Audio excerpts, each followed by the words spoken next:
Just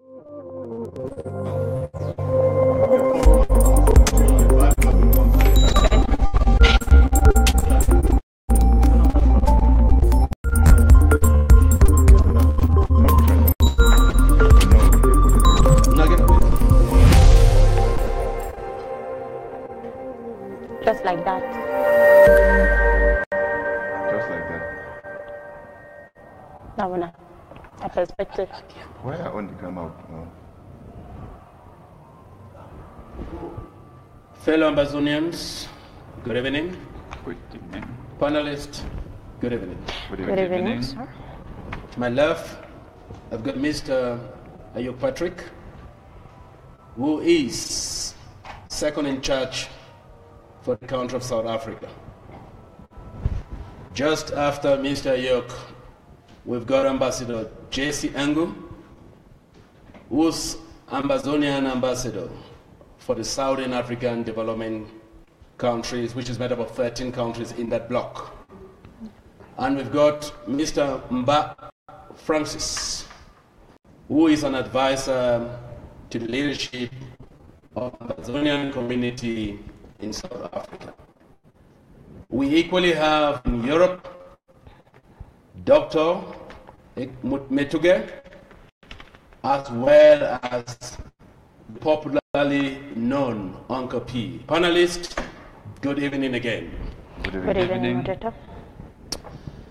It's now 15 months that the Amazonian people have put their leg on the ground. They have gone one way on a no-return journey to free their land, free the country, and give the children unborn hope again. The President of our nation, His Excellency Sisiko Ayuk Tabe, will be addressing the Amazonian people tomorrow, the 31st of December. This discussion is to allow us to reflect back, especially looking at events that have taken place in 2017, and sort of anticipate what the President will be covering. We're having this panel discussion today and another one coming up tomorrow, so we can keep the Amazonian people looking forward to this wonderful speech. Fellow countrymen, it started with the lawyers' protest recently, and then the teachers came in. But we as Amazonians must know that the struggle started as far back as 1961, on the eve of the 30th of September, when La Republic invaded our country, occupied it, and has been raping it till this date. After the lawyers and teachers, something big happened. Honorable Joseph Weber jumped on stage in a defining moment in La Republique's House of Assembly. And panelists, I'd like you to reflect on one great quote he shared with our people that night. He said, and I quote, "When injustice becomes law, resistance becomes a duty." When injustice becomes law, resistance becomes a duty. That floated all social media platforms. We had it on websites. We had it on T-shirts. I want to believe that that triggered something in most citizens of the former British Southern Cameroons, Amazonians. There's something he equally said in that speech. He said, "We will resist till the last man standing." And while we're reflecting on what the President will be saying tomorrow, I would like us again to have a reflection on that speech. Then came the consortium. It touched the hearts and minds of all our people, those in the homeland and those in the diaspora. even members of our frontline movements, SCNC, SCAPO, the Republic of Amazonia, AGC, SCYL, they all had a connection to the consortium. There was a message they carried. It was a clear message. Give us federation or let us go. Give us federation or let us go. The Amazonian people, most of whom at that time thought there was still a chance to manage the badly broken union, awaited the speech of Mr. Paul Biya, President of the Republic of Cameroon, on the 31st of December, 2016. Many had hoped that, like a statesman, he will understand the pain and plight of Amazonians over 56 years and call for meaningful dialogue with the consortium leaders. But as many had expected, he came out violently with two things I would like to remind you tonight. One, these are all extremists. Extremists whose only intention is to break what they cannot break. And two, he said Cameroon is one and indivisible. And the question to Mr. Paul Biya, to speechwriters, to leaders in his government, what we popularly call the terrorist cabal, is Cameroon still one and indivisible 1 year afterwards?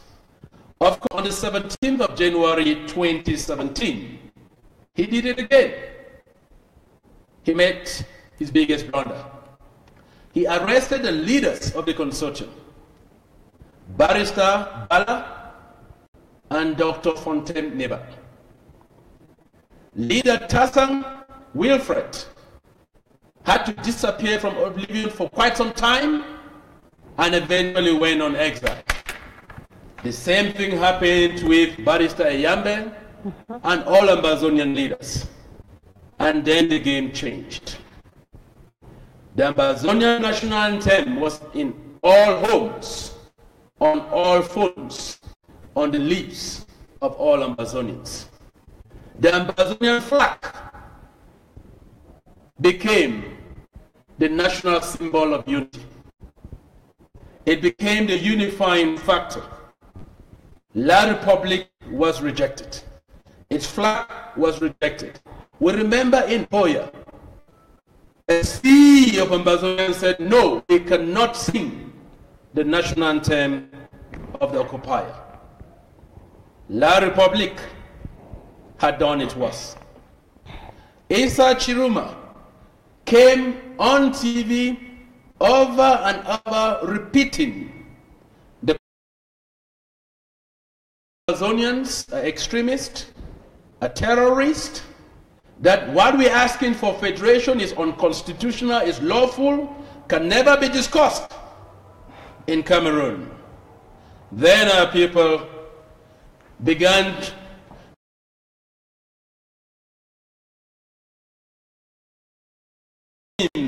of January. We then remembered the Cuban Revolution, the one thing that triggered, the one thing God sent to remind the Amazonian people, you and only you can protect your destiny and your future. Fellow Amazonians, as we talk to you tonight, our people continue to be raped, brutalized, kidnapped, killed, and what have you. What's very interesting is that in the midst of all of this, the resistance rises. And as the resistance rises, Biya's repressive tendencies rise as well. They intensify.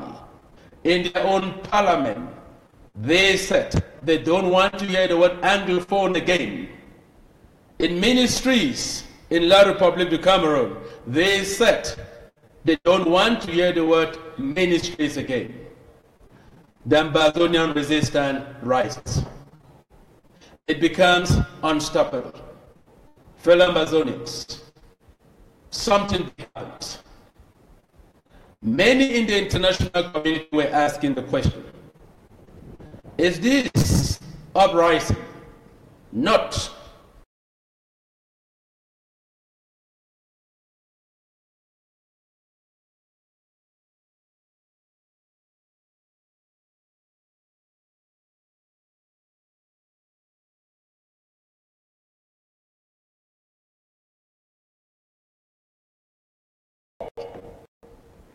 the president of our revolution, the leader of our nation, His Excellency Sisiku Ayoktabe, in a dream, had a grandmother visit him. And the grandmother said, son, call the women to rise. Call the women to stand up for Amazonia. You will call this march the Takumbang March. That march will have the theme, release Mancho BBC, release Senator Penn Terrace, release all our sons, all our brothers, and all our husbands or heirs. The president, like a child of God, listened to the call. In one of his televised visits, during his tour of the Ambazonian people through Europe, he made the call, Takumbang relaunched. Ambazonian Takumbang relaunched. The president called Belgium, France, the United States, Canada, Nigeria, South Africa, and so on. And he said, listen, the date I was given was the 22nd of September. On that day, all our women in the symbolic red and white will go out like one people, one nation, one mission, and give La Republic a last call. Release our sons and daughters or else, and get into meaningful dialogue. Fellow Ambazonians, that's how Takumbang was born. That is the origin of Takumbang in this struggle. And that's why Takumbang will remain one of the strongest pillars of this struggle. Because on that day, La Republique and the world at large, they were taken unawares.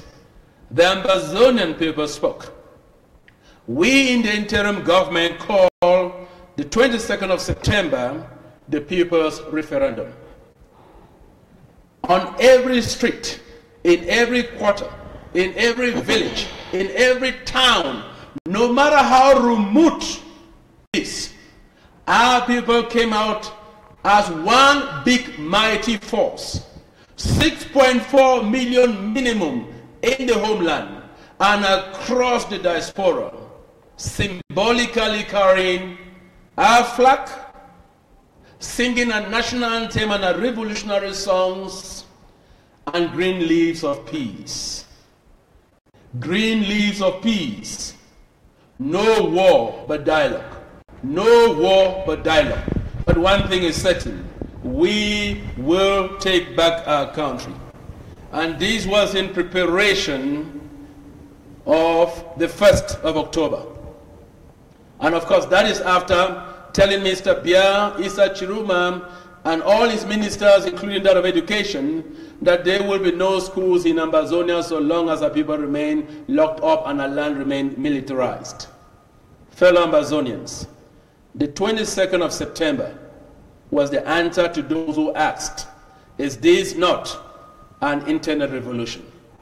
It is a people's revolution. We demonstrated people power. And what a year as echoes from the ground till death is, we will continue to demonstrate people power until we get to Boya. So fellow panelists, this recap is very important. Let's remember that La Republique then banned movements. They banned any form of celebrations on the 1st of October. And unfortunately, our people spoke again in their numbers in the northern zone, in the southern zone and in all 13 countries. They came out in their millions and declared the restoration of our statehood with one key message: no turning back until we get to Boya. Mr. Pierre and his terrorist forces unleashed the worst form of genocide on our people. Killed, raped, buried some in mass graves, forced so many out of our country, and the revolution showed that on. Then, the colonial governor of Southern Zone called us ducks. The journalists called us rats. The colonial senior divisional officer for Manu, after murdering, sent out a release ordering citizens from 16 Amazonian villages to leave within hours because they were coming to kill, to loot, to rape, and perpetrate another massacre. And that forced thousands and thousands of our people to move into exile in Nigeria and in many other countries. Panelists, the Amazonian people own this revolution. Yeah. This is not a revolution owned by leaders. As His Excellency Sisiko Ayoktabe addresses our nation tomorrow in the evening, as he gives his first official end-of-year address to our people, the expectations are very high. I want to greet Dr. Mutuge. Doctor, are you there? Dr. Mutuge, are you there? I would want to greet Uncle P, Comrade Paul from Germany. Uncle P, are you there? Yes, Mr. Yes. I'm getting you loud and clear, Mr. Milton. Wonderful, wonderful. Uncle P, I would like to begin with you. We all were shocked that a human being born in this generation in La Republic's parliament, inside the den of the lions, could do what Honorable Weber did. Honorable Weber took Cameroonians by storm, Amazonians by storm, when he made the popular speech. When injustice becomes law, resistance becomes a duty. Uncle P, what I want to know from you is, did that speech inspire you? What role did that speech play, especially when it comes to you being a leader in this revolution to date? Mr. Milton. Yes. There was a volcano. It was boiling in me. Yes. That boiling things. I was a young man. And when I heard and saw Mr. Milton talk in the lion's den, yes, with that braveness, with that confidence, yes, with a lot of strength in his voice, yes, really, my volcano could not wait any longer. I can imagine. It was, it was like a push in me. Yes. To get out what has been waiting to come out for a long time. Yes. I like the word long time. Just hold it there. And imagine. Yes. Yes, carry on. Okay. In our history, only one person tried something like that.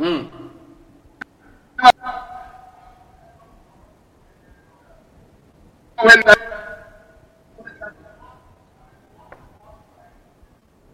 is one of those brave guys who went that far. Yes. And they gave him a very beautiful name.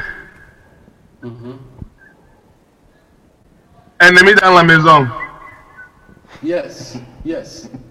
This name has been going from generation to generation to end up a brave, very brave brothers. Yes. And when giving this name, they take their life away. You see why La Republic cannot win us. No. It's just because our ancestors have got enough of this. You can count the number of Southern Cameroonians who have lost their lives since 1961. Yes. I keep saying this as a child. My father used to say, there was a Kale today. Okay. I never knew what that meant. But we all know what it means today. True. True. Uncle P, I'd like you to hold it there. That speech was a turning point for all of us. Good. Thank you, Uncle P. I'd like you to hold it there. Ambassador Jesse, you remember that when Honorable Weber delivered this all-time speech, the Speaker of Parliament tried stopping him several times. And he turned back and said, I will talk. And I'm going to talk right to the end. You cannot stop me. You remember just a few weeks ago, the SDF was in Parliament and wanted Ambazonian question put on the agenda.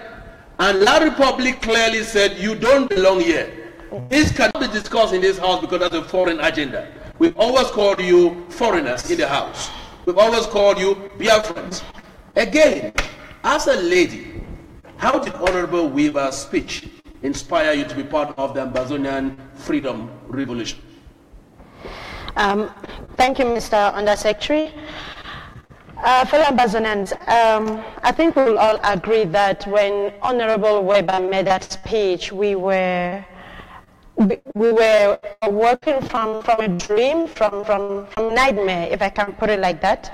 A lot of us had been living in denial. We had refused to see the deplorable state that La Republic had placed Ambazonians in. And with him standing up in Parliament and making that speech to say when injustice becomes law, resistance becomes a duty, it then prompted all of us to know that it is our duty, it is our responsibility to stand up and stop all the injustice that we have suffered, to stop all the injustice that our forefathers, our fathers have suffered. And for people who not understand is or why Ambazonians felt the way they were feeling, they were therefore to then go back and start asking questions. Like, what injustices are we talking about? What is our history? How did we come to this place in the first place? Because a lot of us in ignorance, I can tell, for example, it really didn't know the whole history between Republic and Ambazonia as it is. On 2017, when it all unraveled, because the public again thought that they could intimidate us as usual and shut us up. But it's come to a point where when you continuously push people to the wall, there comes a day when they will stand up and tell you, you know what, there are two things need to happen. I need to fight. I can either win or I can die fighting. And that is where Ambazonians are as a result of Weber's speech, or Honorable Weber's speech. Thank you so much. If you ask many in the struggle here in South Africa, they'll call you comrade, no retreat, no surrender. Why that slogan, especially relating that to Honorable Weber's great speech? Ambazonians, good evening. Speech of Honorable Weber in Parliament. It broke the yoke of fear in that Parliament. It has never happened in the history of Cameroon. Therefore, it energized Cameroonians to know that they can stand anywhere and raise their voice for their rights. That speech was a speech that changed our struggle to where we are today. And why do you always say no retreat, no surrender? That's what I want the zoning people listening to know. I am a frontier. I stand for justice. You see, you cannot be free when you don't have your rights. So, When your rights are taken away from you, the only thing is to stand and stand for it. And then, when you are fighting for your rights, you have no fear. Even if you have to die for it, you have no fear. No surrender, no retreat. There's no turning back for this struggle until we cross the finish line. Thank you very much. Comrade,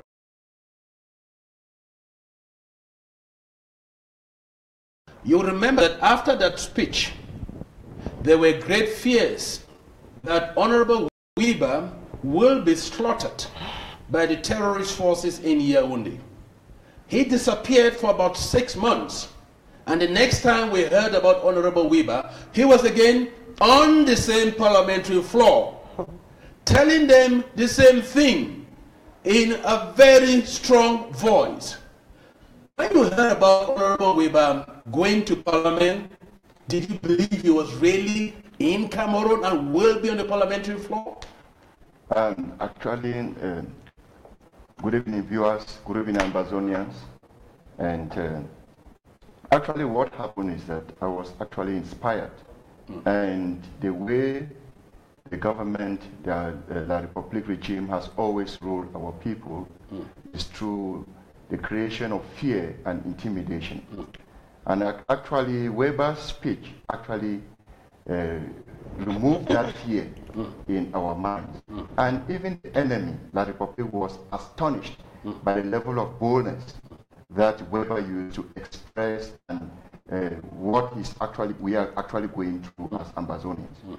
And it is because we have lived within a system of serious injustice. It is normal to tell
Thank you. Thank you, comrade. You've talked about triggering a Southern Cameroon consciousness. And I remember once in the northern zone, precisely in the city of Bamenda, Secretary Tassang Wilfred made a statement when Yaoundé came for negotiations and would rather force conditions down their throat. We all remember he said, "We will know who controls the Southern Cameroons." He was talking to Yaoundé. Yaoundé, we will know who controls the Southern Cameroons. When I link that statement to that of Honorable Weber, "We will fight till the last man," I would like to check with Dr. Metuge. Dr. Metuge, one of the key vehicles free Ambazonians seems to be the freedom from fear.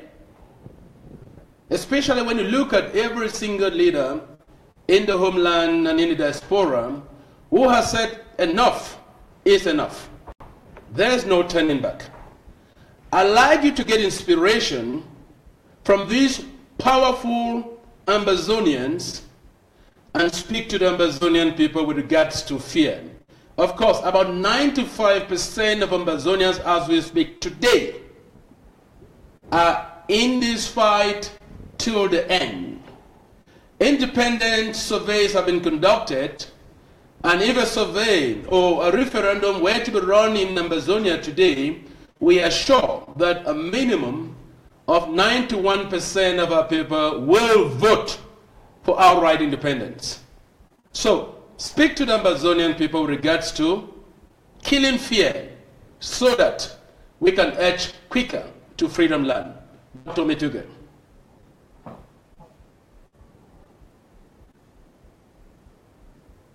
Where?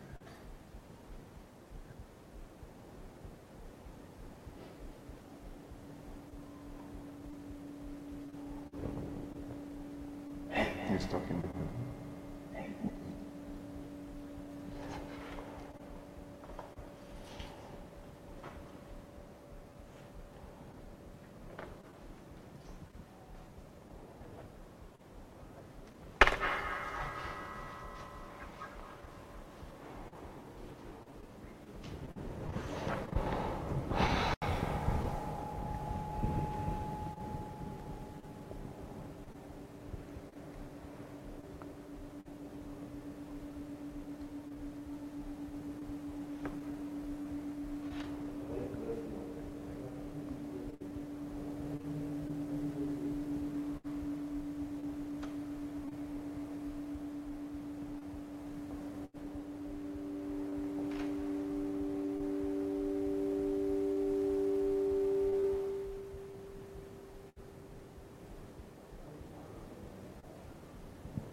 Yep.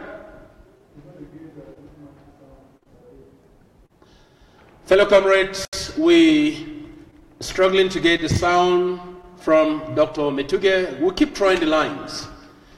I think the message from leadership is, if you want to be free, you need to conquer fear. Slavery is a choice.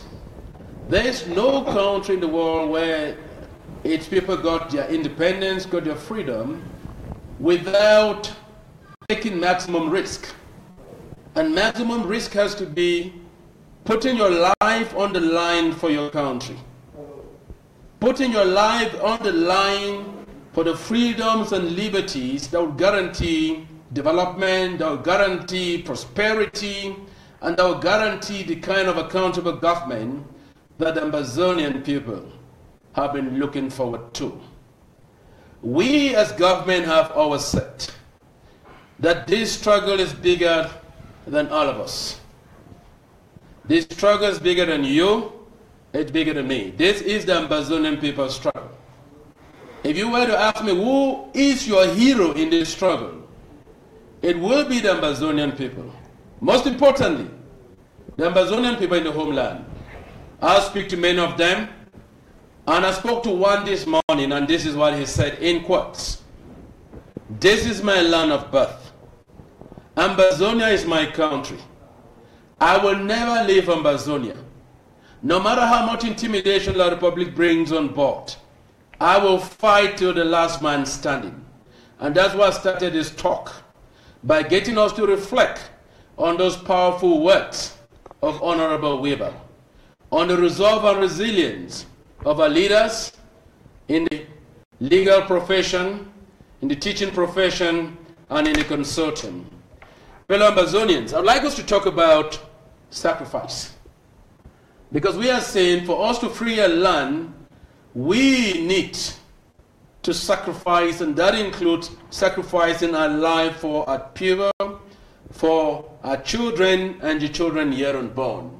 And there have been so many sacrifices in this struggle. But I'd like us to begin with the ideology behind this struggle.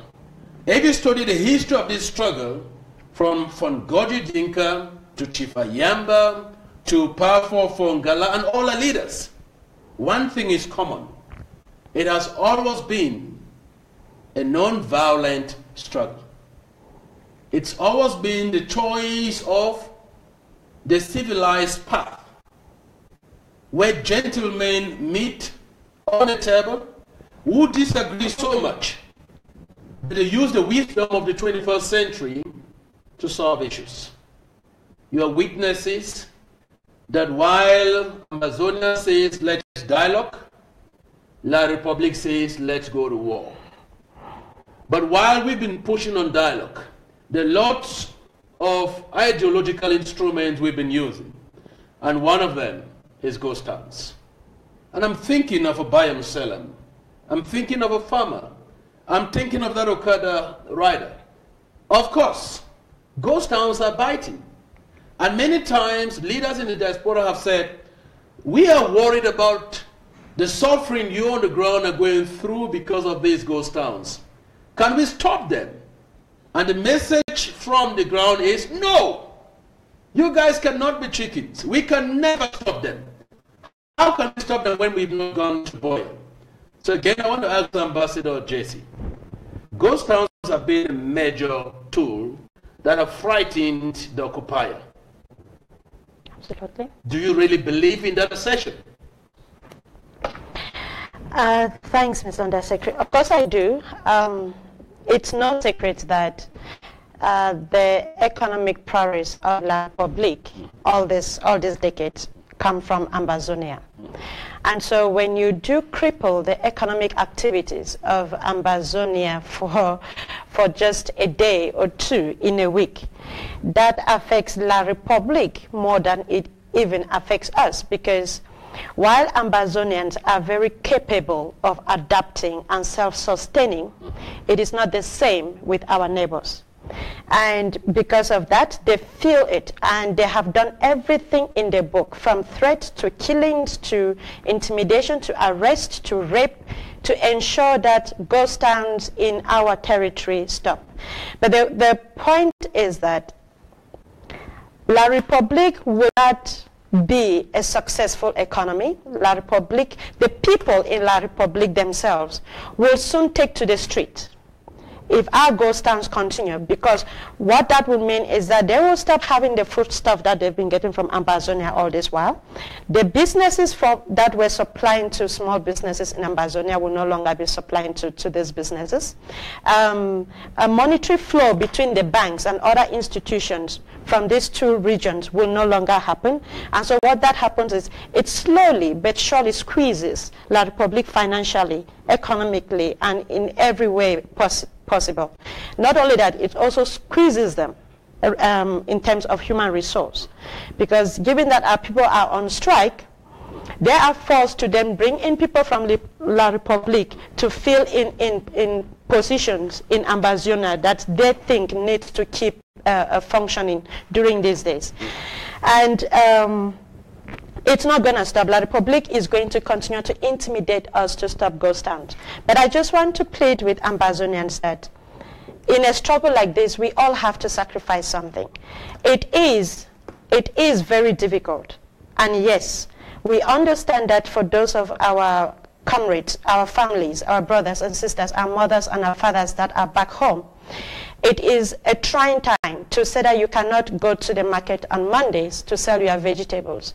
You cannot go to the shops on Mondays to open and sell a couple of a pair of shoes to survive. And because of this, but what I'm saying is when this happens, you should think of what is the long-term benefit of this sacrifice. What do you stand to gain? Just the thought that you are going to gain a country where your child can grow up knowing that he or she can be whatever he wants to be.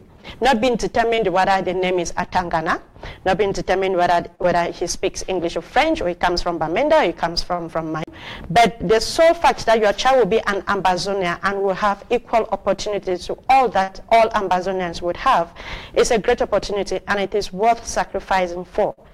I see us as the sacrificial generation. We are not the ones to benefit from these great sacrifices that we're making.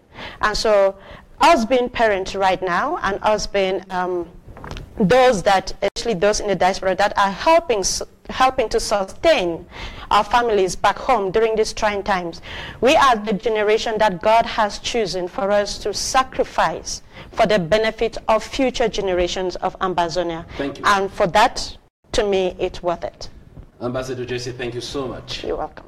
Thank you so much. I think the key message that you like all Ambazonian people here tonight is that we are the sacrificial generation, that God put us on earth at this hour in order to execute this mission.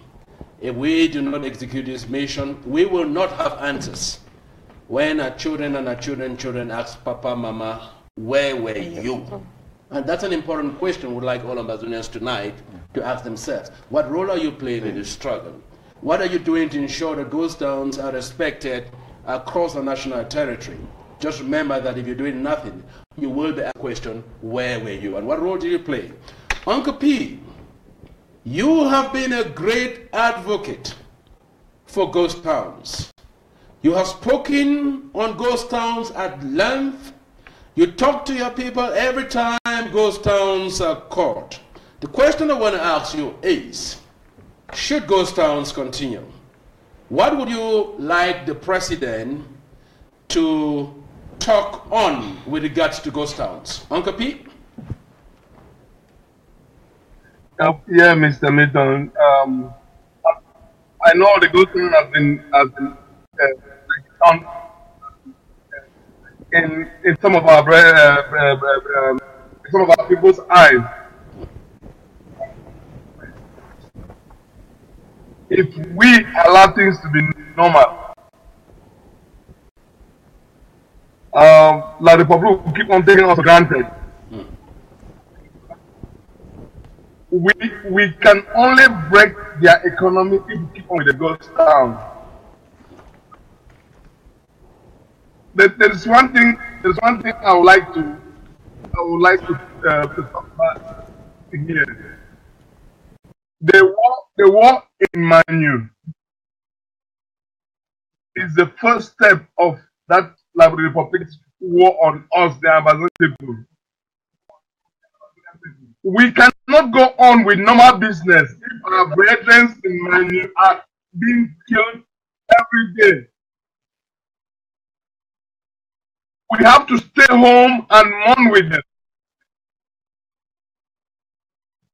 Because after Manu, they will go to the next county. And the reason why the Republic don't try to take from county to county is because they think when they do that, the war will not be heavy on them.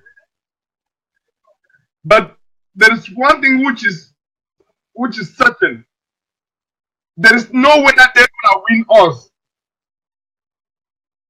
So we should stay home, keep on with the ghost town. If not every day, just twice or once a week, to sympathize with our brethren in Manu. We were talking of school resumption. I don't want to jump to that now. But what I expect the interim government through the president to do is to say that we should keep on with the ghost town in order to sympathize with our brethren who are being killed in Manu today. Those in prison, those who have been made to be handicapped all their life, we should ask ourselves if we are going back to normal business or business as usual.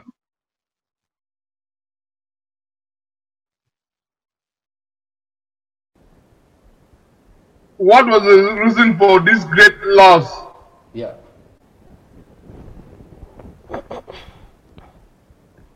So, Mr. Milton, I expect the governing council, the intergoverning council, through the president to tell the people that we have to keep on the fight, and we truly have to intensify it. Thank you. And make the government of the Republic to know that what they have been doing since 1961 is enough. Thank you. And we should even go beyond that. Our people should get on their feet now, march once or twice a week to the divisional officers and tell them peacefully that we have shown you enough that we don't want the people again in our soil or on our soil. So you should better pack the things down and go. Things get hot on you people. Yeah. Yeah. Uncle P, thank you very much. Thank you so much. I think the message is very clear. That has been a very successful tool. This tool has grounded La République. It has made it to continue to become a borrower. La République continues to take loans and even struggles to pay salaries. So it's a winning tool. Anybody thinks otherwise, they don't have their facts right. Uncle P, you equally talked about solidarity, and we would want to use this opportunity to thank Ambazonians for the 3 days ghost town in solidarity with our fellow compatriots in Manu that continue to be brutally intimidated, slaughtered, and forced into exile by the terrorist forces of La République du Cameroon. You equally said that this is a struggle we have already won. Ambazonians can never go back because we can never be second-class citizens again. We can never live in a country where we call foreigners. Never and never and never again. To my left, I've got Comrade Ayuk Patrick, who's an economist. You just heard Uncle P say that we're inflicting great pain on La République du Cameroon economically, and that they are fiscally suffering, and it's forced them to go out begging for money, and that in a very few months from now, they wouldn't be able to even pay salaries. You want to collaborate that? Yeah, I think, thank you, Comrade Milton. I think what Comrade Peel just said is a fact. You know, when you are in a revolution, there are a lot of tactics that you have to use, and to precision. And I think the ghost town has been a very effective tool that we must keep using regularly and persistently. You know, economically, La République depends on Southern Cameroon, Ambazonia, for so many reasons. Education-wise, it's a strong source of revenue generation in Southern Cameroon. And through Ghost Town, we have actually paralyzed that source of revenue. And now, if you look at the petty businesses that they used to go to old mom and dad in the street struggling to make a living, trying to collect in the name of patent or what, that money is not actually coming again. That source of revenue has been dealt with. If you look at transportation, it has been crumbled. And if you look at bars, restaurants, they are no longer functioning. Of course, it is affecting our people in one way or the other. What I want to say, I want to salute Ambazonians at home for their resilience. I want to salute them for the authority that they have stamped in the face of a brutal La République regime.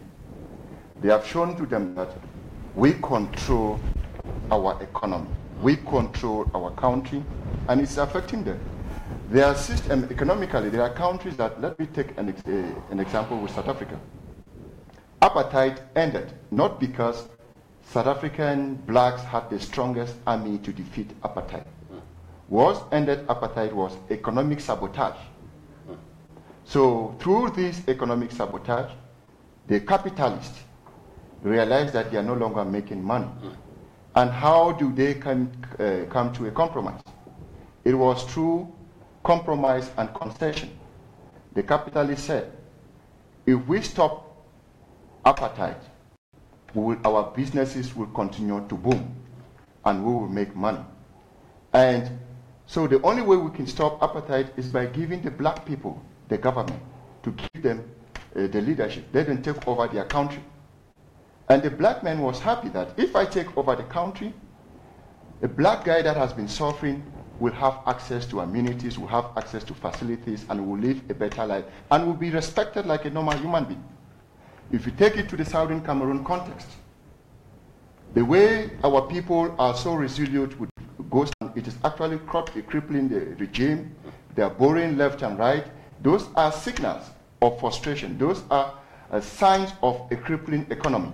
And that's why those colonial DOs or governors or delegates go to shops and close those shops or force people to go to the shop, because they are indirectly telling them what they are losing economically. So we are actually sapping them economically, and by the time we start hitting them harder, they will crumble completely. So I'm just trying to inspire our people to keep on pushing. And I want to congratulate Ambazonians at home. They are making us proud. The world is watching. They are fighting for their freedom. Resistance has become our duty, and we do it with a lot of excitement. We do it with passion. We do it with pleasure. We are so happy and so proud about you guys back home. So let's keep on doing, we carry on the economic sabotage. We cripple the economy. We know that we're thinking of that now. We are not going to school. The ghost town is actually affecting us. Yes. If you don't sacrifice, you will never live a happy life. South African sacrifice. Today, there is South African generation known as the born frees. We want to have Ambazonian born frees. And in order to have Ambazonian born frees, we have to give this sacrifice. We have those that are pulling their legs behind, that no, this ghost town, we cannot continue. That is a winning tool. We are using it to precision. We are actually piercing the La Republic straight into their heart. That's why they are so frustrated. They arrest people in the street, go and work, open your shops. Why? If it's not affecting them, why are they forcing people? You cannot force somebody to do something that you don't benefit. So economically, we have an upper hand. We will continue doing that. Thank you. Thank you, able economist in the House. La Republic has been seriously crippled, and so Ambazonians must know that the ghost towns are a force to reckon with. And again, you're adding your voice to that of Uncle Pio to say ghost towns must stay. They must, yeah. That's an effective tool. Wonderful. Comrade Palm Francis, you are a business person. And of course, you've heard from Comrade Ayok Patrick that South Africans freed this country so that they could have born frees. And when I look at the small business sector, what we will call in Ambazonia buy and sellers, these guys are being harassed by occupying tax officials. When you have a small business, they cripple it, sometimes asking taxes that are almost half your capital, if not more. You want to collaborate this, that in the US, in Germany, you know, in Belgium, and in many other countries, we are going to pick the best of what we have in the countries where we live and implant it in Ambazonia. Certainly. And I wanted to talk to how this government, the government that fought apartheid, that fought occupation, that fought oppression, what it does to support its small businesses. Do small businesses pay taxes? How long does it take you to register a company? 6 months it will happen in La Republic, or 3 days? And what kind of incentives does government give small businesses to ensure that they will grow, employ people, and make the economy to grow? That's the Ambazonia we're fighting for. Thank you very much. In a country like South Africa, where we are, the economy is not only in the hands of the capitalists. The economy mostly is in the hands of the small business enterprises. And the South African government focuses on that. there are a lot of incentives that the government gives to these small businesses to register a company, to do whatever, to start a business in South Africa. It's just like ABC. Oh, yeah. There's no bottleneck. And when you do that, you will see that these small businesses, whether informal or formal, it will generate income to pay taxes, or it will employ many citizens. Therefore, the economy will be running. There is a lot to do when small businesses are being encouraged, when small businesses are being financed by the government. You will see that it will reduce the rate of unemployment. And then you're referring to access to finance, and that includes almost free loans to small businesses. In fact, what happens here with my experience here with South Africa encouraging small businesses, if you happen to even present your project to the government and they finance that project and give you your pocket money incentives to make sure you manage that project, they will bring all it takes to make sure they support you to grow the business. Thank you. I equally want to add there that as small businesses, you pay no taxes to government. Yeah. Employees who earn a salary below a certain threshold, you pay no taxes to government. And government has several vehicles, including the plan to create a government bank whose main focus is to ensure that they support businesses to grow. In fact, the difference between La Republique and South Africa is that you see, La Republique government, you work for the government, but here the government works for the people. I like that. I want you to stop there. Yeah. I want to try Dr. Metuge again. I hope his line will be much clearer now. We are talking about the Ambazonian dream. You remember the president said that 5 years after we leave the illegal union with La Republique du Cameroon, when La Republique du Cameroon citizens cross over to Ambazonia, when they go over the Mongo, immigration gate, that matters then. They will look at a road, 4 to 6 lanes on each side. They would go into government offices, quality of service in terms of public service delivery. They would look at the whole Ambazonian dream and say, oh my God, we now understand what these people were fighting for. They really had a reason to say, home again, we'll fight and die for Ambazonia. Dr. Metuge, when it comes to small businesses, your experience, I want to believe you're in Germany. How is it different from what we experience in South Africa? And what do you think the Ambazonian people can be looking at based on small business support driven from the state perspective?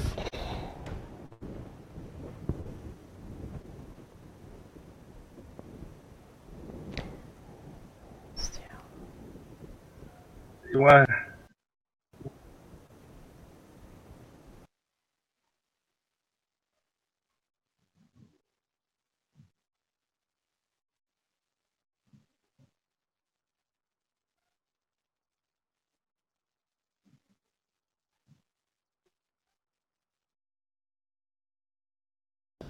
Unfortunately, we're still struggling to get hold of Dr. Metuge, but to citizens of Ambazonia in the homeland, we're giving you a tip of the iceberg.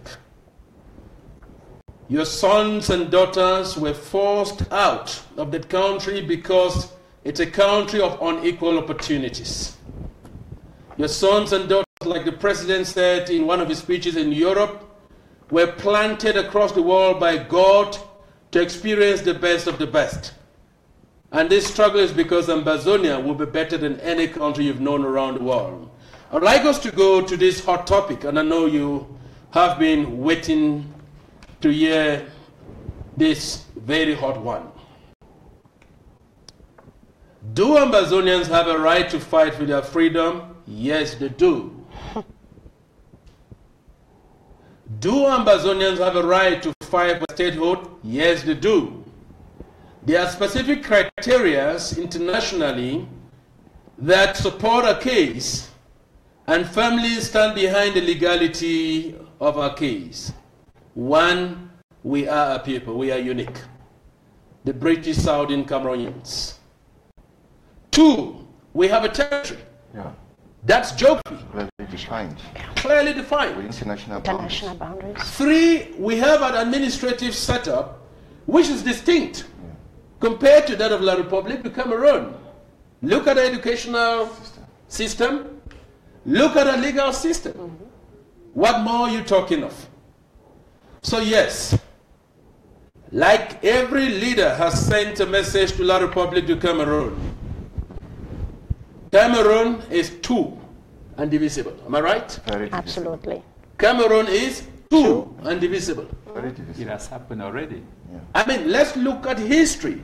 It's easy, so easy to deduce the fact that Cameroon, and by Cameroon I'm referring to La Republic of Cameroon, had independence on the 1st of January 1960.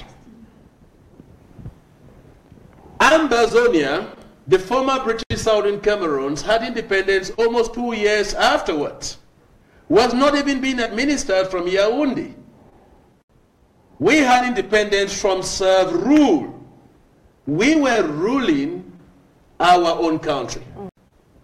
So, the message again, and of course I have questions for panelists, is, when Mr. Biya says Cameroon is one and indivisible, from what basis is he making such a strong claim or statement? I want to begin with Comrade Ayok Patrick. I think the ideology that Cameroon is one and indivisible is an illusion. That is a clear illusion, and Biya himself knows. That is why he's not ready to dialogue. What is he going to dialogue with us when there is concrete truth that Cameroon is very, very divisible. You could divide Cameroon, and there are two unique Cameroon, the Ambazonia and La Republic. And, you know, let's forget about the dates. You've already shown those narratives that show actually clearly that we are two nations that were brought together. You know, Southern Cameroon, the British Southern Cameroon, was the first democratic country in Africa to actually organize a successful election wherein Ndele was the victor. So, and what was La Republic doing? They had their own. So Cameroon is, we are a people on our own with a unique culture, with a unique system of education, and we are already divided. From when this so-called Anglophone crisis started, that's what they termed it. They knew we are two different people. That is why Biya's policy of national integration, or what, was a policy to turn the history of Ambazonia upside down, to wipe out that history. That is why you see their teachers flooding our school to teach in French. That was the problem. So there are a lot of things that show that Ambazonian is one and is very, very divisible. So Ambazonia is a country on its own, and La Republique is a country on its own. And what we did on the 1st of October was a clear signal that we are restoring what was stolen from us in 1961. We are restoring what was stolen from us. We are not creating history. We are reloading history. We are trying to bring ourselves back and then improve our nation that has been destroyed completely by the brutal regime. That is why we're saying to our people that you shouldn't find any means to doubt your history. For so long, our history has been taught to us upside down. The best historian in La Republique is the one who writes Ambazonian history upside down. We now know our history, and we now know that we are two different people with a clear-cut boundary, with a different identity, with a different culture, with a different personality. We are two different people. And what we are saying now is that we have started defining those boundaries seriously.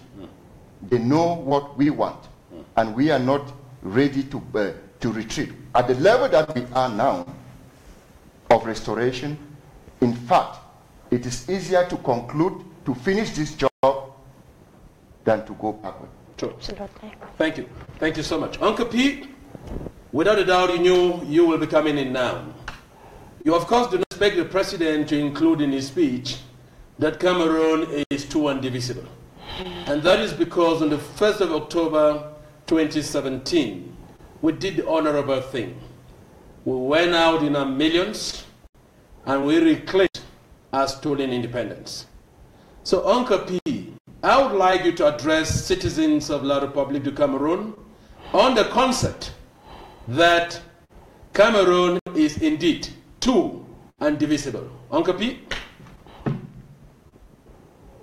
Mr. Milton, I could like to talk about broken French. I know to watch your Douala very well. They listen to it. I get friends them where they know how they watch them all day long. So, mes frères, de l'autre côté de Mongo. Moi, je viens auprès de vous maintenant pour vous dire ceci. Ce qui votre président vous dit, ce qui bien vous dit, que le Cameroun c'est un indivisible. C'est une grande mensonge. Nous sommes deux pays différents. Et vous le savez, vous savez ça très bien. C'est très normal dans votre pays pour cacher l'histoire. Mais de notre côté, nous sommes très justes.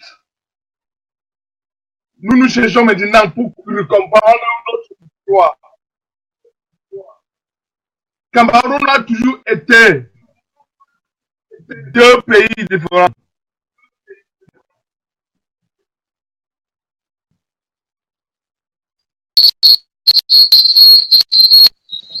Cameroun a toujours été deux pays différents, mes frères. C'est là pourquoi vous nous appelez le Baminda. Pourquoi vous nous donnez le nom? Tout simplement parce que nous sommes très gentils. Tout simplement parce que nous prenons les choses de quelqu'un pour rien. Tout simplement parce que vous savez que nous venons de notre pays. Je vous en prie. Si nous nous combattons aujourd'hui pour libérer notre pays, ce combat, ce n'est pas contre vous. C'est contre ceux qui dirigent notre pays. C'est contre ceux qui ont tué plus de 2 millions de notre peuple depuis l'indépendance. Quand on dit indépendance, on a eu notre indépendance le 1er octobre 1961. Le jour que vous avez eu votre indépendance, vous-même, vous savez ça. Mais votre gouvernement essaie de cacher ça. Laissons-nous partir en paix. Comme ça, on restera les deux bons voisins. Pardon. Je vous en prie.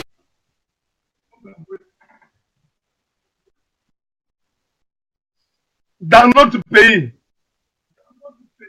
on ne connaissait pas le choco qui règne chez vous. Dans notre pays, chacun travaille là où lui mérite de travailler. Dans notre pays, les chefs du village étaient là pour ces peuples, pas pour le gouvernement.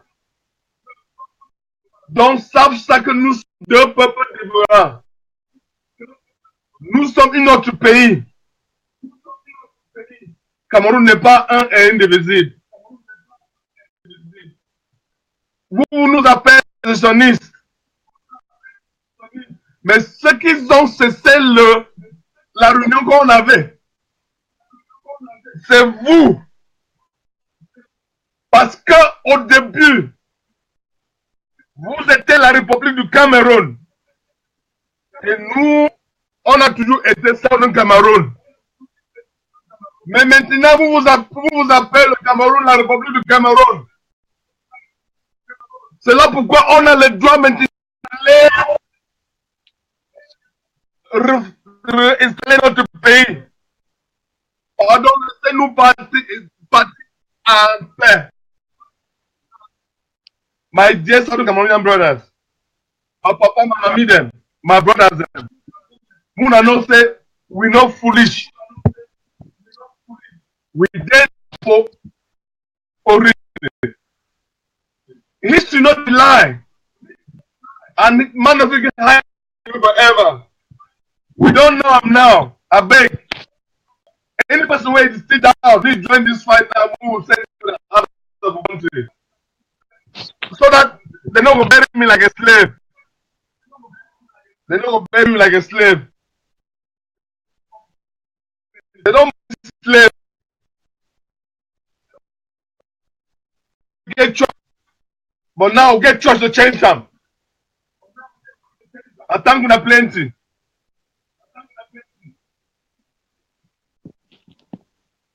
Much, Uncle P.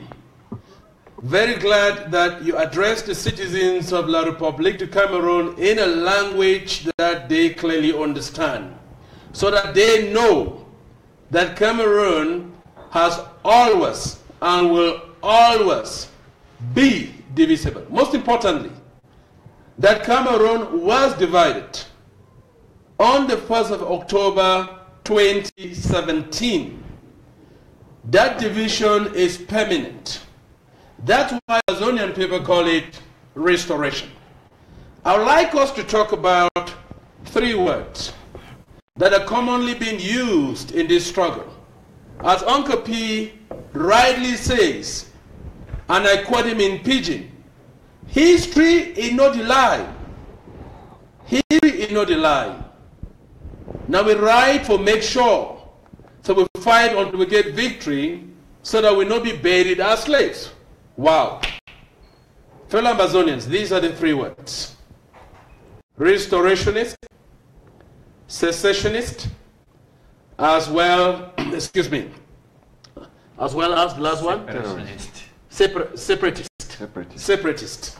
Would in bringing the terrorist word that Issa Chiruma likes running his mouth on many times, would break it down and explain why we call Mr. Popia Issa Chiruma and the La Republic government generally as terrorists. We have to break it down so that people understand. But I would like to try Dr. Metuge again, and I hope this time around we get to win it. Dr. Metuge, Amazonians are definitely not terrorists because we do not fit into that category. We are definitely not secessionists because, again, you cannot secede from something you were not a part of as an independence. When Mr. Paul Biya and Issa Chiruma calls Amazonians terrorists, we've asked the international community to ask them to bring the map of La République du Cameroun as at the 1st of January 1960 when they had independence. And panelists, the question I ask you here is, was Ambazonia part of La République du Cameroun? Of course. We were not. We're not at all. So how then do they call us secessionists? It's a misguided, allusion that they are trying to sell to the international community in order to get sympathy. So the role of Amazonians is to make sure that we make the international community to know the true facts of the history. Absolutely. Because history not the lie. So, Dr. Metuge, you and I and all Amazonians, we are proud restorationists. We are not secessionists, and we will never be. Would you want to explain to the Amazonian people why you and I and all of them are restorationists and will never be cessationists? Put it in the simplest of words. If you want to put it in pidgin, so that grandmammy for village and grandpapa clearly understand, that's fine. Over to you, sir. Dr. Metuge, over to you, sir.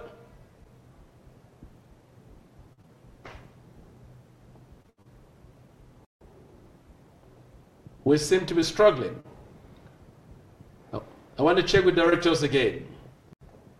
Directors, can you hear me? Online, we are struggling. Let's hear from Uncle P. Can you hear? We are restorationists and not cessationists. Talk to our people on that. It's important all Ambazonians understand this. The reason why our mutual understanding is this. If they should call somebody cessationist, it should be like not good. That's from the union we had. Because they first went back to La République. So now, they like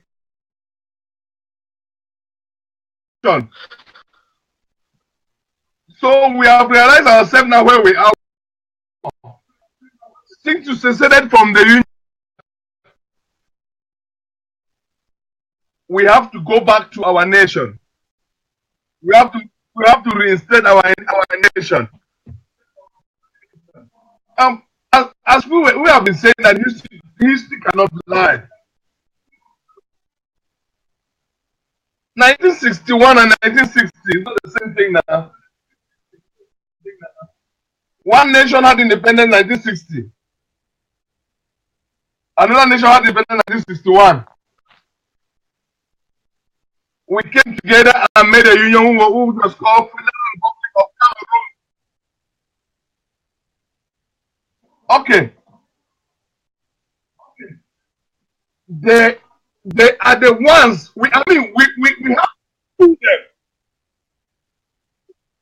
for breaking the union. We really have to sue them because they are those that went against the rules of the union we made with them. Went back and started calling themselves La République. All that were called Cameroon. Point to Bia and his thieves. And if you call La République of Cameroon, where is Southern Cameroon today? And that is why I'll keep pleading to all aside the Mongo. Our fight is not against them. And I'm so proud to say this because since the beginning of the struggle, no French Cameroonian civilian has died. And I keep thanking the Lord for that. No civilian from that religion has died in our country. And that should show them enough. It should be a sign enough for them that we are not fighting against our brothers outside the Mongo. We are fighting against those occupying our homeland. Because we had a union, they seceded the union. And they have to call secessionists. We are not secessionists. They seceded the union and went back to La République of Cameroon. And that is why we have the right to install our own nation. When they seceded the union, they started pressing us down. They took all our rights, our birth rights, our rights for free jobs, our rights for the educational institution that make people to work for the state, and then planting their corruption in us. And God knows that we are not the corrupt. That is the reason why we say enough is enough. So we are not secessionists. My brother, no, we not be secessionists. We not be terrorists. If we get a point to our person say be secessionists, now for the republic, because they be set the union we get them. I thank you plenty. Okay, Pete, thank you so much. Thank you so much. I think I like the message, and it's very forceful, and all Ambazonians should know, and we must be very unapologetic about this, that it makes no sense in international law for anybody to call Ambazonians secessionists. You cannot secede from something you were never a part of at independence, period. I'm told by the technical department that Dr. Metuge is non-connected. Dr. Metuge, Mulanjo Lutumbe is famously known for saying, Njumba, no be married. And he goes further to ask La Republic, if una say we one, wanna bring marriage certificate.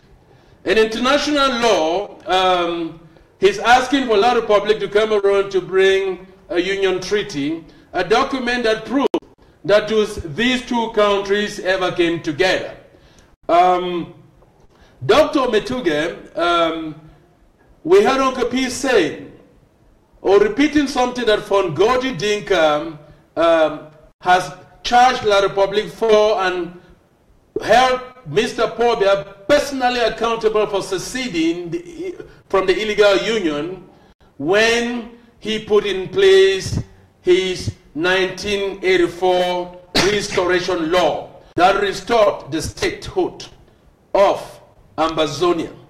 You remember Uncle P equally saying that from that day, Mr. Pobia and Escobar has not only taken away above right, has not only raped our courts, raped our schools, implanted wanton corruption in the culture of their country that has now infiltrated even our country.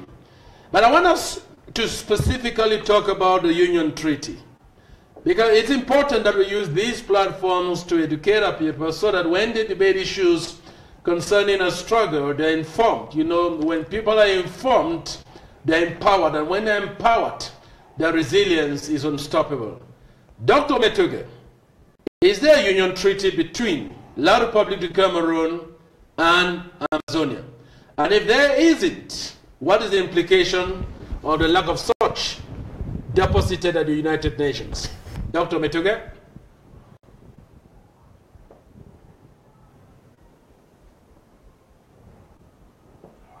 Dr. Metuge? And again, I'm being told that we are struggling. We are not able to get Dr. Metuge. We're very privileged to have Ambassador Jesse in studio. Dr. Ambassador Jesse, yes. Njumba, no be married.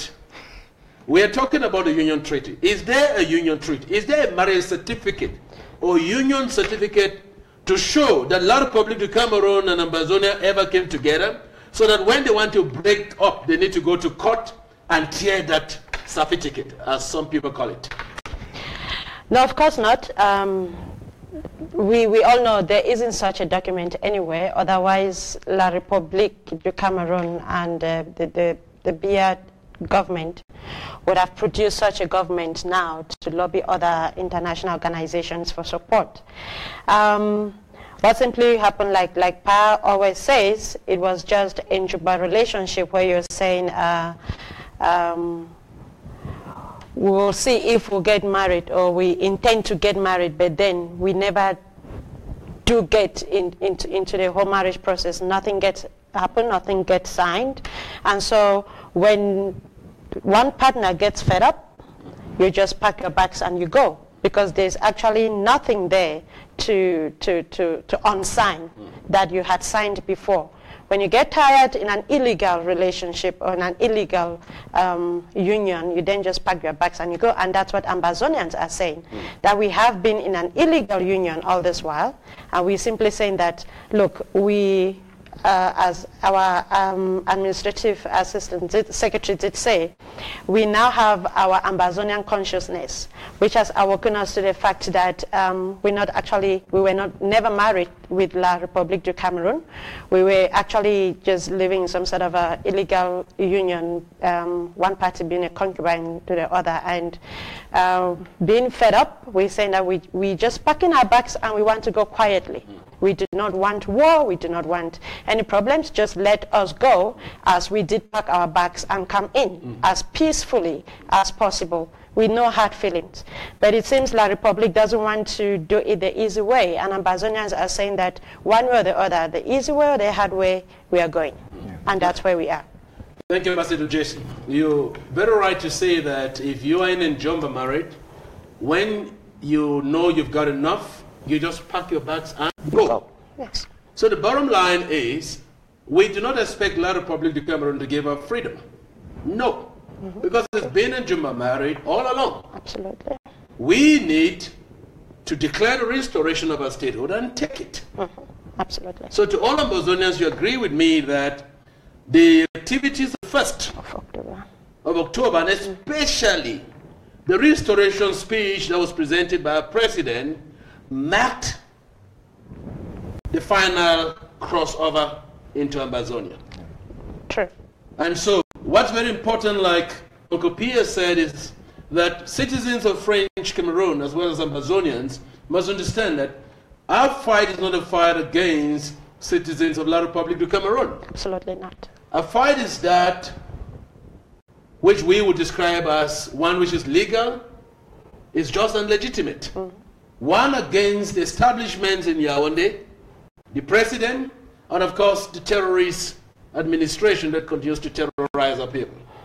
You remember, terrorism is described as a situation where you use intimidation, you use force, you use brutality in order to achieve a political means. Yes. And so I know for many of our people listening tonight, they wanted to hear the question of self-defense.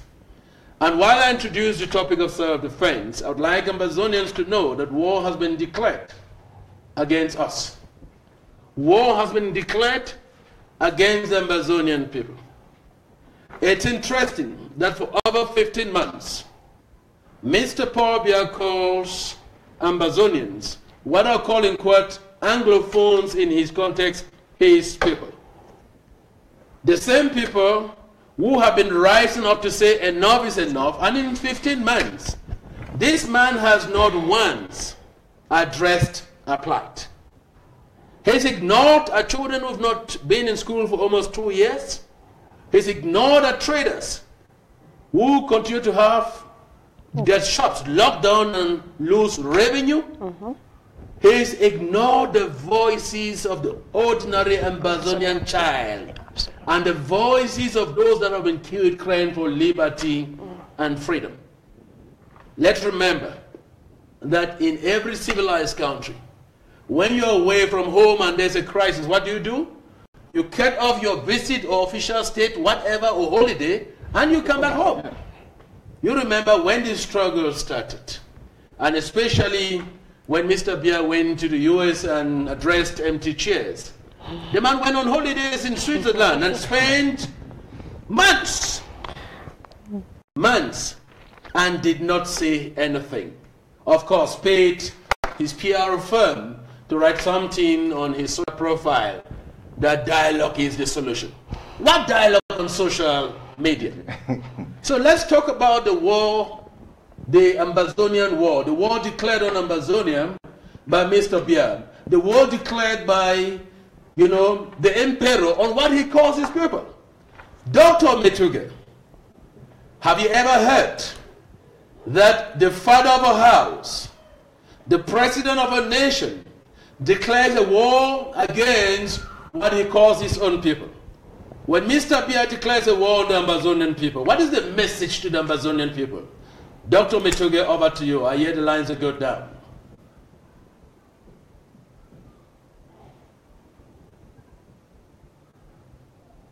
Dr. Metuge, summer check. Dr. Metuge.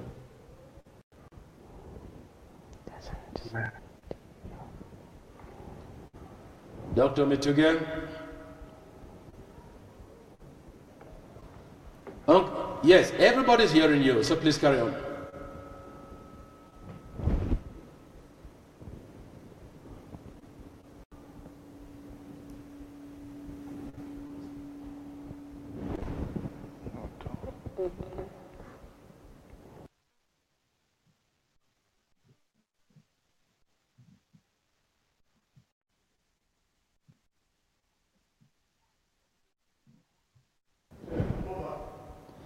All right, we seem to be struggling.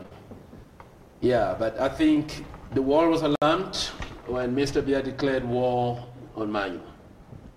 Of course, the signals were there. You remember when Ondwa Do, the colonial administrator of Manu, released that one letter, the one administrative circular that they tried to pull out. The colonial governor, Bernardo Kalia, said, no, it was not released by us. No way, we cannot release that. And a few minutes afterwards, the colonial divisional officer was on radio evangelism in Manu saying, I released it, and I withdraw it. And I'm withdrawing. Yeah. But you've displaced people already. And a few hours afterwards, the homes of our people were being broken into. Our women were being raped. Our brothers and sisters were being paralyzed with this terrorist government shooting people on both legs. If they choose not to kill you, several of our people killed and very many sent into exile. The question I want to ask Comrade Ayok Patrick is, what is the significance of Mr. Paul Biya declaring a war on Ambazonia and specifically the Manu War? What is the significance of that war in this struggle? I think the significance is that it was the final straw on the back of the camel. I think it was the declaration of war just told us that it simply meant that Biya is losing it big time and they have run out of ideas. They have one philosophy, this philosophy. First, we make them not to have anything. That is why our economic propellers, the banks, the Southern Cameroon Bank was killed, PWD and all those, they made us to be livelihood insecure. They continue with intimidation, and they continue by brutalizing us with abuses, human rights abuses. They gave us tax. Those tax were meant to bring us to subjugation, to bring us to serious submission. And therefore, they have implemented all those strategies and they have not worked. And therefore, the final decision they have decided to do, let's break loose. And the only way they could break loose is to destroy, to kill everybody that is in Ambazonia, and that is through a declaration of war. And they continue violating international laws. That is actually wrong, to deprive the right to shelter, the right to an accommodation, the right to an environment. If you are being forced out of your environment, then you are highly vulnerable. Southern Cameroonians are a vulnerable people, and that vulnerability level has been increased through that declaration of war. And therefore, that's why when you are at the edge of the war and you have been pushed in such a way that you cannot resist, you cannot give up, the only thing you have to do is to fight for survival. I'm telling Southern Cameroonians, my people in Manu, Abokem, German, Nsanakan, Kembong, Eyumojok, Akwaya, hang in there. We will defeat the real terrorist, and the real terrorist is La Republic. Who is a terrorist? A terrorist is somebody who destroys the property of people. A terrorist attacks unarmed civilians. Those are acts of terrorism. When you destroy people's home, when you hang people, when you create mass graves, when you shoot people with live ammunition, you are a pure terrorist. And therefore, what do? I like the way Ambazonians are defending it. They're defending it in one way or the other. They use ghost town to defend it. They use self-defense means through physical confrontation because they have been pushed to limits to defend it. And that is a clear statement that we no longer belong together. Brothers and sisters can quarrel, but when it comes to the level of killing one another, then they are no longer brothers and sisters. Very true. We have lived in this abusive relationship for a very long period of time. And therefore, the declaration of war on Ambazonia, specifically in Manu, is a culmination of this illegal and abusive relationship. There is no way we can live with La Republic. La Republic has to kill everybody in Ambazonia. They want to take our territory, but let me tell you, they have met their Waterloo in Manu. And they will meet their Waterloo in all Ambazonian territory. We don't need to have a sophisticated army to defend yourself. We will use the best being possible. We understand our terrain. We have our forests. We have our waters. Those forests, the land belongs to Ambazonia. And if it is your backyard, you know your territory. We have to defend ourselves because we've left with no option but to defend ourselves. We will not be crying for pity. We will not lie low and continue receiving kicks from left to right from La Republic. We'll never do that.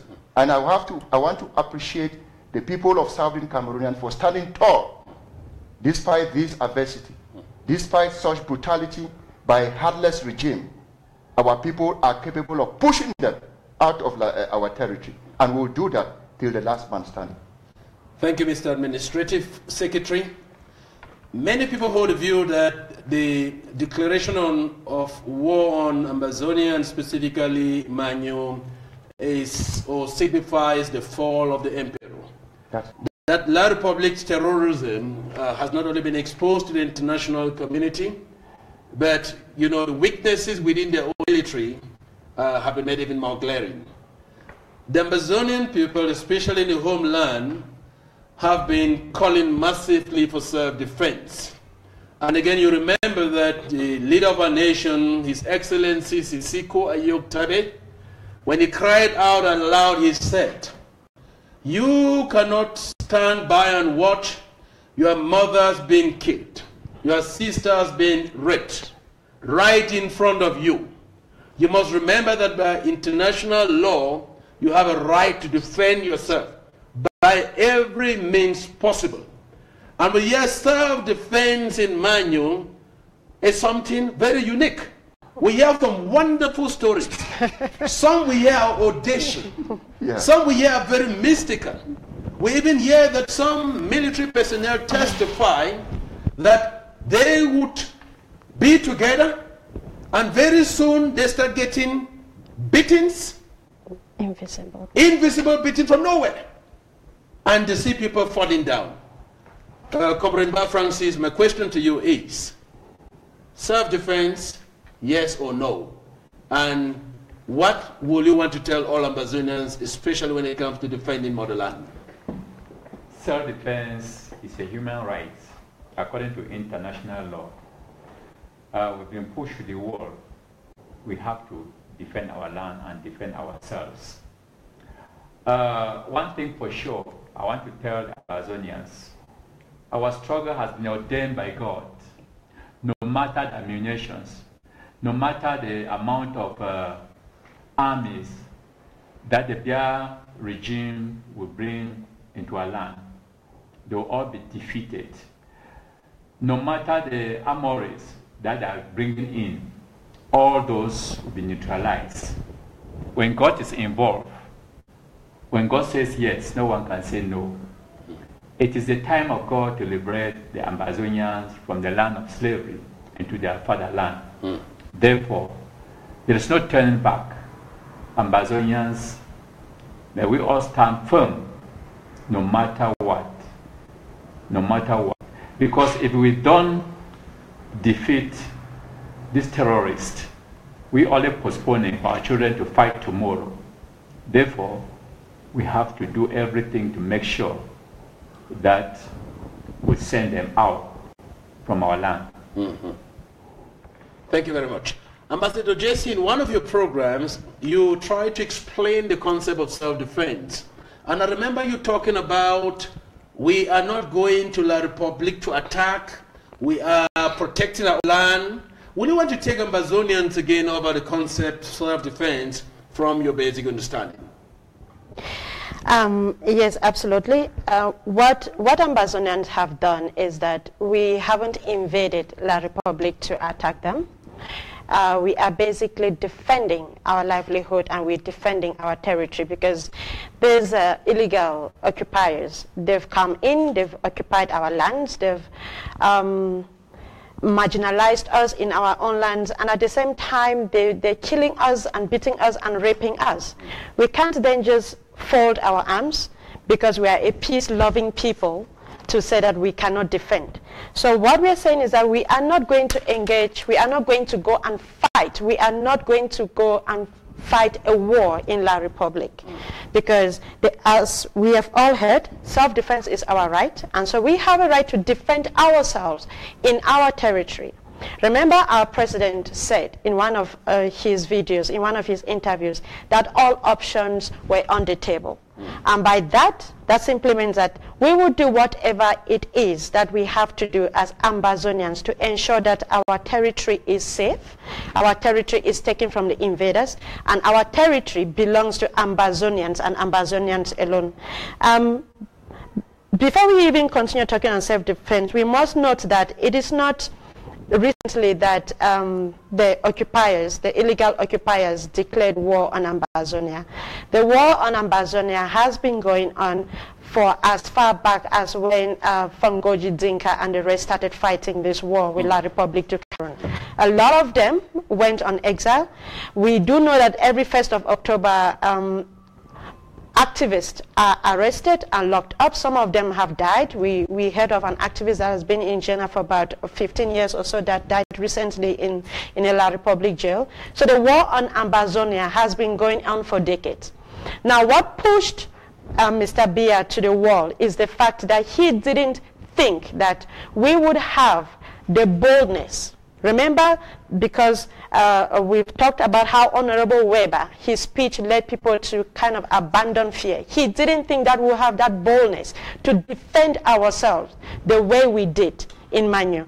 And so with that anger, since they look at us as dogs, they look at us as less than humans, he didn't understand how these people who are less than human beings can dare to defend themselves in their own land. And that is why he had that audacity to leave the airport and declare war on the people of Ambazonia officially.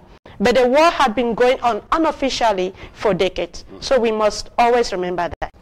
Thank you so much. Ambazonians have mourned enough. Ambazonians have buried their own. And that's enough. I think that's a very loud message. Ambassador Jesse, the leader of the Ambazonian people you're talking of is Comrade Kwe Simon Gek, who was illegally abducted and incarcerated in La Republic's terrorist detention facilities for almost 2 decades. Yeah. And we know that we still have a lot of Ambazonians who remain holed up in these detention facilities, some of them in bunkers. Absolutely. And so many of them have died. Yeah. So it's just the right thing for us tonight to send messages of condolences to all families of Ambazonians who continue to lose loved ones, and equally make it very clear that at the foundation of this struggle never had war in the bracket, because we were never captured people. And so if we want to go back, it cannot be war. Absolutely. We came into this union through dialogue, and dialogue that ended in a vote in the United Nations. And the party that did not respect the basic tenets of civilized societies by ensuring that the two peoples came out with a federal constitution, having the right name of the country with an S at the end, and many of those technical things. It wasn't Ambazonia. It was most certainly La Republic of Cameroon, especially the two last administrations. So I would like to just get to Uncle P. Uncle P, the president of our nation addresses the nation tomorrow night. What do you expect the president to say in his speech with regards to self-defense? And of course, I know that many people have been talking of unity along the front lines. So what will you want to see in that speech?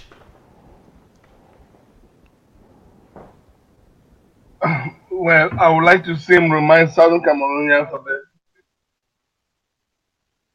of the importance of really um, take myself to my home.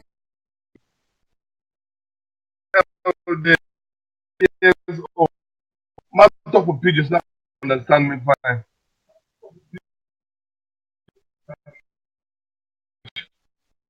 Dig grubby. Well, the dig grubby don't already put so many holes in the wrong command. Well, if you go hole again, he could turn back for do you and so I bite my finger. You know, bite my finger because it's strong past me.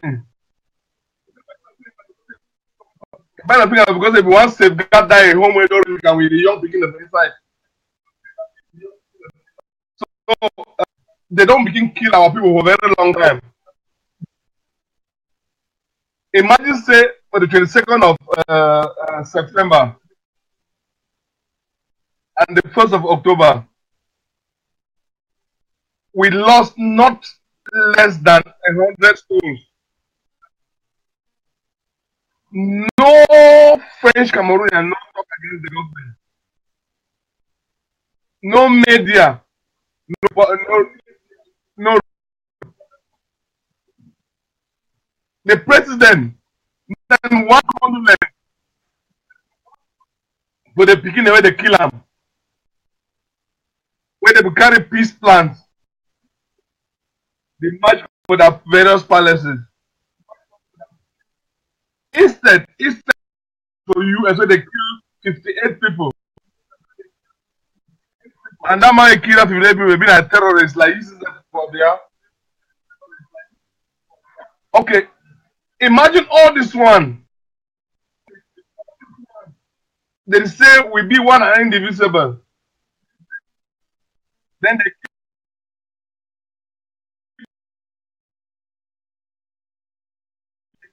expect we to answer yes, sir. If you get picking the way you like when I am picking them, 10 picking them, all 10 picking they don't get that mentality. So one day we go strongly. And when you don't beat them, you'll see all and say, my picking. I thought we start beating them because they be strongly. But for our own case, we part of that family where they talk supportingly. From 1961, Ahijo beat them, broke their bones. The interval has they carry Papa where they chop with family, they go, they never see them again. They take Papa inside motor like wrestling with Bamenda. Papa they march their knees. Begin to cry for back.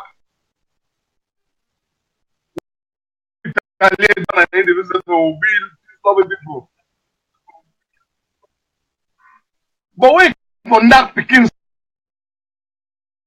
the eye. Now why that way all Southern Cameroon get to know and say this time it don't correct when we get for talent and we look them for eye. We say no cross that line again because you don't cross that line.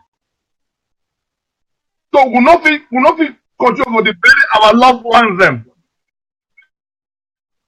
When we don't look them for eye. They don't show them come back how they enter houses, the damage things, the problems, everything.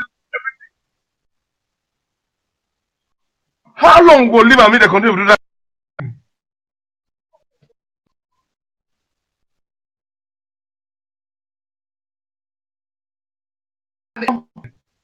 will come out tomorrow, tell you and say, moment. we not already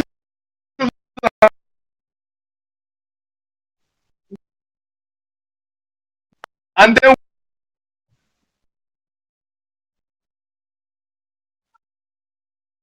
we think about this song Obama will sing. Emancipate.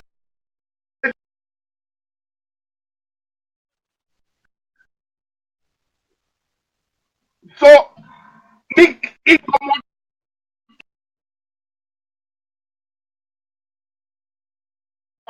only arrive by June. Because that time no reach for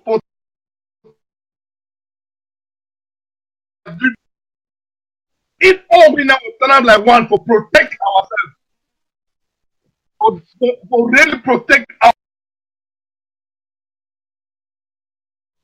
our children. Amen. Then the Republic of like dog. And you people take lead. And I expect our president will tell our people the same.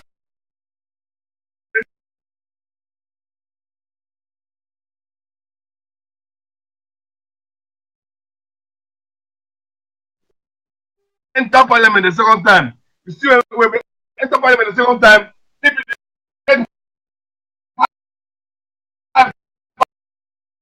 people can try now for go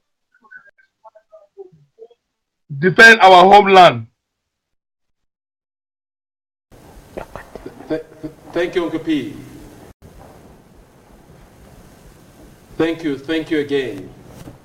And I think the message from Uncle P be abundantly clear. And I think I want to pick up one of the main themes that cut across his presentation. For how long are we going to allow Ambazonia to be raped? For how long are we going to allow our people to be killed? You remember on the 4th of September, the crossover day, when we announced that our people should stay in houses. They came into our houses, they shot up at our people, they brutalized, and they killed.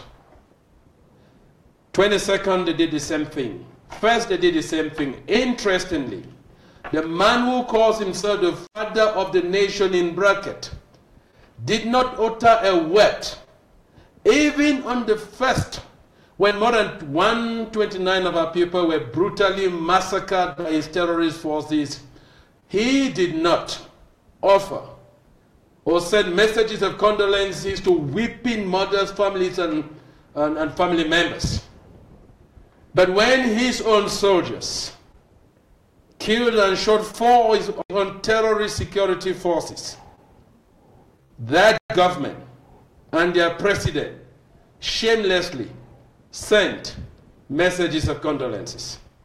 So I think without doubt, we all agree in the studio that the president must tell Ambazonians to continue to fund self-defense. Yes, Absolutely. That the president would tell Ambazonians that it is our right to defend ourselves by every means possible. Yes. That we cannot allow this terrorist government to keep killing our people while we watch. The philosophy of our struggle remains non-violence, and we're not going to move away from that. Yeah. But we will defend ourselves Absolutely. while pushing the non-violence tools and mechanisms that have taken the struggle to where they are. And without a doubt, we continue expecting every leader of frontline movements to understand that there's no point in us fighting amongst each other. Yeah. That it makes no sense. We understand that unity is the password to the strength of the Ambazonian nation. That every frontline leader must understand that Ambazonia at no time can get more than one leader. And that we must unite behind the people's leader. And if you want to know who the people's leader is, go to the homeland, go to ground zero, and talk to 100 Ambazonians in the northern zone, in the southern zone, in any of our 13 counties. Just one name. It is obvious. It is His Excellency Sisiko Ayoktabe. In fact, they call him Sisiko. That is the name they call him.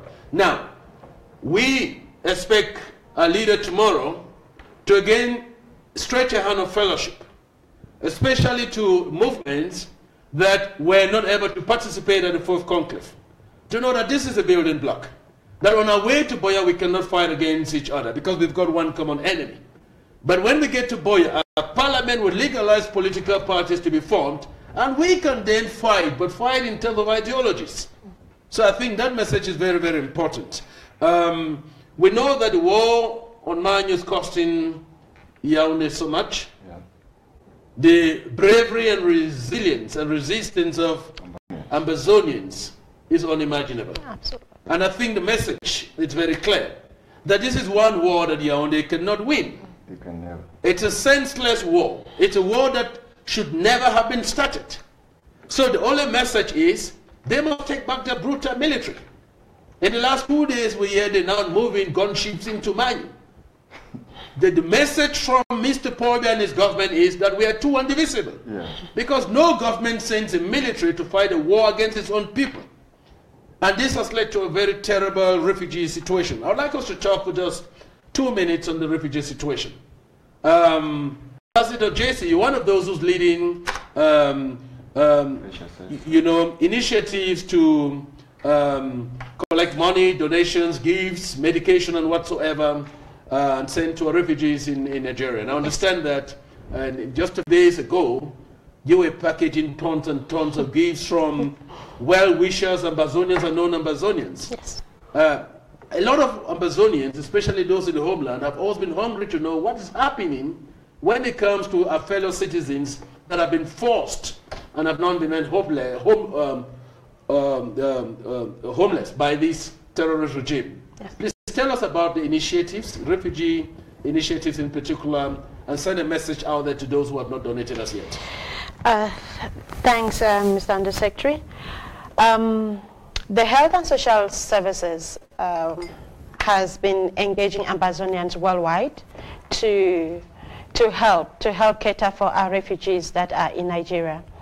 And what this has amounted to is that countries are now taking initiatives on their own to donate what they can, materially, financially, and otherwise, to make sure that our people that have been forced to move into Nigeria unplanned are able to be looked after.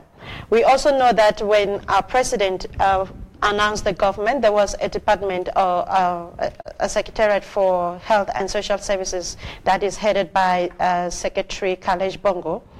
And this department coordinating this effort worldwide. Now what we've been able to do in South Africa is that we've looked at our different constituencies where we have a lot of Ambazonians, that is Johannesburg, Cape Town and Durban, and we've been mobilizing seriously to say that people should bring what they have in terms of material donations and also in terms of financial donations. And we really want to thank Ambazonians worldwide for all that they have donated. I do know for a fact that it is not just South Africa that is ready with a container to ship to Nigeria. I do know that there are other countries. There is a UK, I think there's China and US that have also put, and Germany as well, Comrade P, that have containers ready to be shipped to Nigeria. Now, what we must understand is that these containers have a lot of donations. In South Africa, we have clothing, shoes, and a lot of medical donations that came in from Ambazonians that are doctors here, from Ambazonians that own pharmacies here. That is what they donated. They donated a lot of medication, a lot of toiletries as well to our ladies in Nigeria. Apart from these material donations, the HSS need a lot of financial donations from fellow Ambazonians. First of all these countries would need to actually ship whatever materials that have been donated to Nigeria, and that of course is going to cost money. On top of that, the HSS is responsible for the medical bills of all Ambazonians that have been injured, both at home and in Nigeria. And they're also in charge of the feeding of these refugees. They're in charge of their accommodation. We do know that as it stands right now, we have not less than 40,000 refugees that are in Nigeria. And this figure was the figure that we had about a week, that I had about a week or so ago. 50,000 or more. Yes, so given that Ambazonians are running into Nigeria on a daily basis, the number should have gone up to about 50,000 or so. If you can even check out the UN website, that's the estimate that they do have. In fact, F.R.A is almost empty. And we do know Kembong, that had a population of about 7,000, was left with a population of 30 people because of the invasion of La République du Cameroon. So you look at that village alone, then you can imagine, you can begin to imagine the number of refugees that we have. When we talk about refugees, people might think that these are able-bodied people that can get into Nigeria and hustle for themselves. No, we're talking about pregnant women. We're talking about kids that are below 10 years old. We're talking about old mothers that have been moved into neighboring Nigeria. We're also talking about people that have been disabled for life as a result of bullet wounds that La République did inflict on them. And so all of these cost a lot of money. And that is why the interim government will always continue to appreciate that which you have contributed, and will also continue to appeal for more donations. I'm sure that almost all of us that are on social media and otherwise would have seen the two accounts that the interim government has sent out. There is one for the central government and there is one for the Ambazonian Foundation that has been opened up by the Department of Economy and Finance. And I just hope that this appeal is going to touch every single Ambazonian. We are in the holiday period. By all means, if you have not donated your own Christmas gift to our refugees, to the people that are in Nigeria, this is the time to do it. This is the time to log on onto ambagov.org and make your donations to any of these accounts. And the government will use this money diligently to ensure that our refugees are well taken care of. We're not just interested in actually just giving handouts. There are also programs that are being carried out to ensure that these people are empowered so that in the nearest future they can be self-sustainable. And these programs also cost money. And I think the HSS, which is headed by Comrade Kalesh, will always appreciate what the UN is doing as well, and especially what the Nigerian government is doing for our refugees. Remember, the Nigerian president himself came out and spoke about the Ambazonian refugees that are in Nigeria, and did promise to offer them a minimal free medical health care while they are in Nigeria. But the situations are deplorable. People are living on open air. They don't have tents. There are no houses. So please, whatever you have, nothing can be too small. Whatever you have, our people back in Nigeria will really appreciate it. And those that are wounded and are still on ground zero will also appreciate all that we have to give them. So we just want to thank HSS for the wonderful job they're doing. And without them, I don't know what our people would have done. And people who are in different countries, if you have any donations that you still want to make, please contact your country coordinators so that they can inform you on how to go about these donations, either materially or financially. So that'll be it for me. Ambassador JC, thank you so much. You're welcome. I think around the question of refugees and refugee donations, we have seen unbelievable solidarity across the board with Ambazonians in the homeland as well as those in the diaspora. We have. And I think very special thanks goes to Secretary Kalesh, who's head of our Health and Social Services Department. True. I tell many people that Secretary Kalesh works 28/7. You can call her any time of the night or the day. She will pick your call. Yes, she will. And able to ask her what is the situation of prisoners in this jail, she will tell. or Ambazonians in this hospital who were shot with life-threatening bullets. She will tell you, and even call most of them by name. I owe so much respect to that woman. I mean, I'll give you an example. While we were at the fourth conclave, High Representative Dr. Kimen, in presenting the wonderful work they were doing in Nigeria, got all of us into tears. But something happened, and I'm sharing this with Uncle P in Germany. So, when countries had to present, your leader, who's now an ambassador-elect for mainland Europe, he came with two big, I will not forget the color, black bags. He put the bags on the ground and he started weeping. You were there? Yes, I was there. He started weeping. He turned to the bags and said, very emotional moment. my brothers, my sisters, this came from my wife and my children. I could not see how I'm coming to Nigeria for the leaders' meeting and I bring nothing while our people are down there in refugee camps. That we have called for Amazonians in Germany to put their things together, but I, Elliot, I could not have traveled without making my family know that this is my responsibility, this is our responsibility. And so for me, Dr. Elliot, for me, was the man of the conclave. And I want to challenge all Amazonians, like Ambassador JC has said, what have you done so far? If you have done nothing, please do your little part.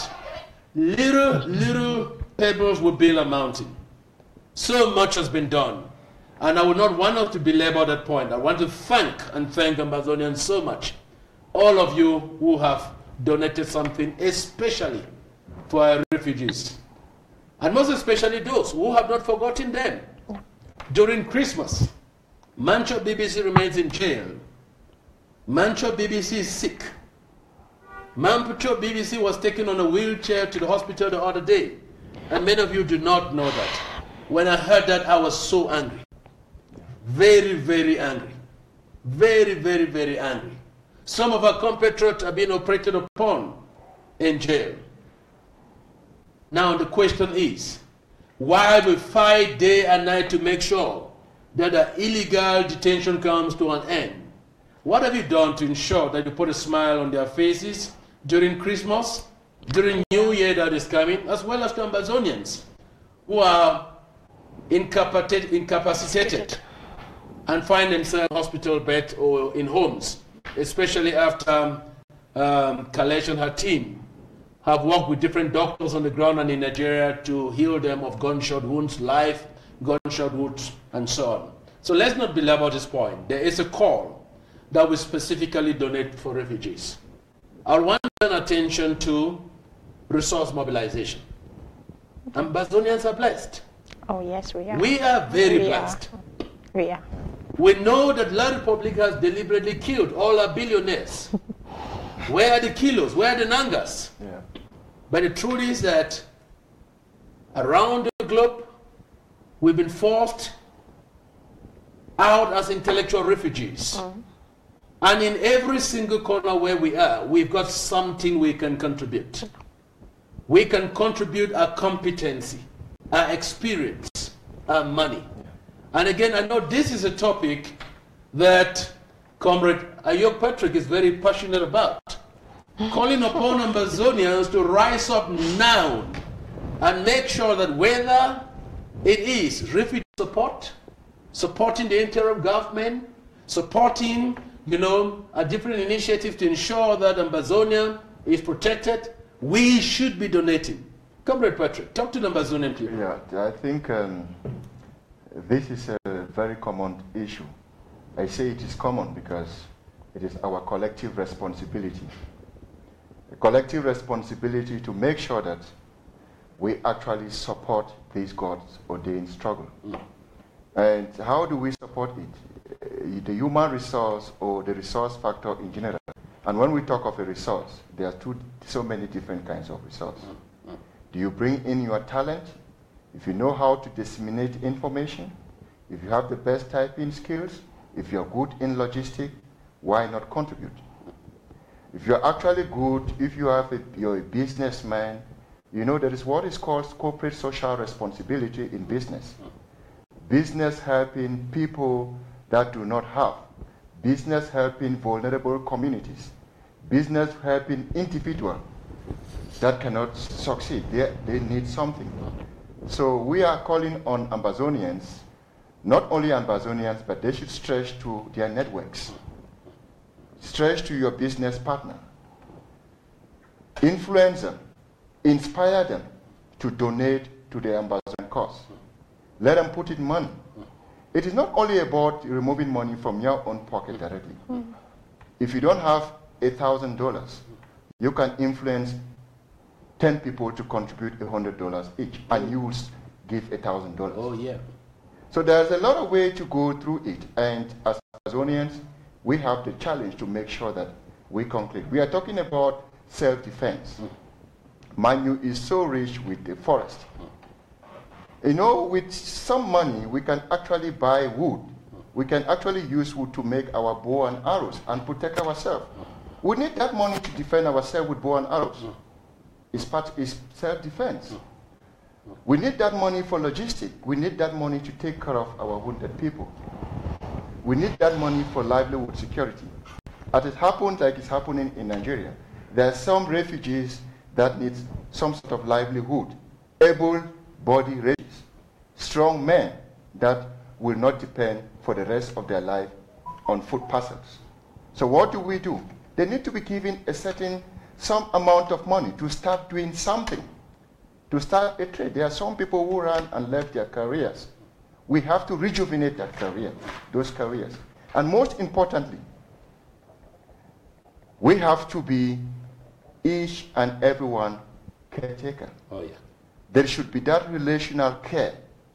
And when we say relational care, if one Ambazonian is down, every Ambazonian is down. Oh, yeah. If one Ambazonian is sick, every Ambazonian contribute because every Ambazonian is sick, so we contribute for medication. Wonderful. If one Ambazonian is attacked, every Ambazonian must make sure there is that instrument on the ground for that Ambazonian to defend his or herself.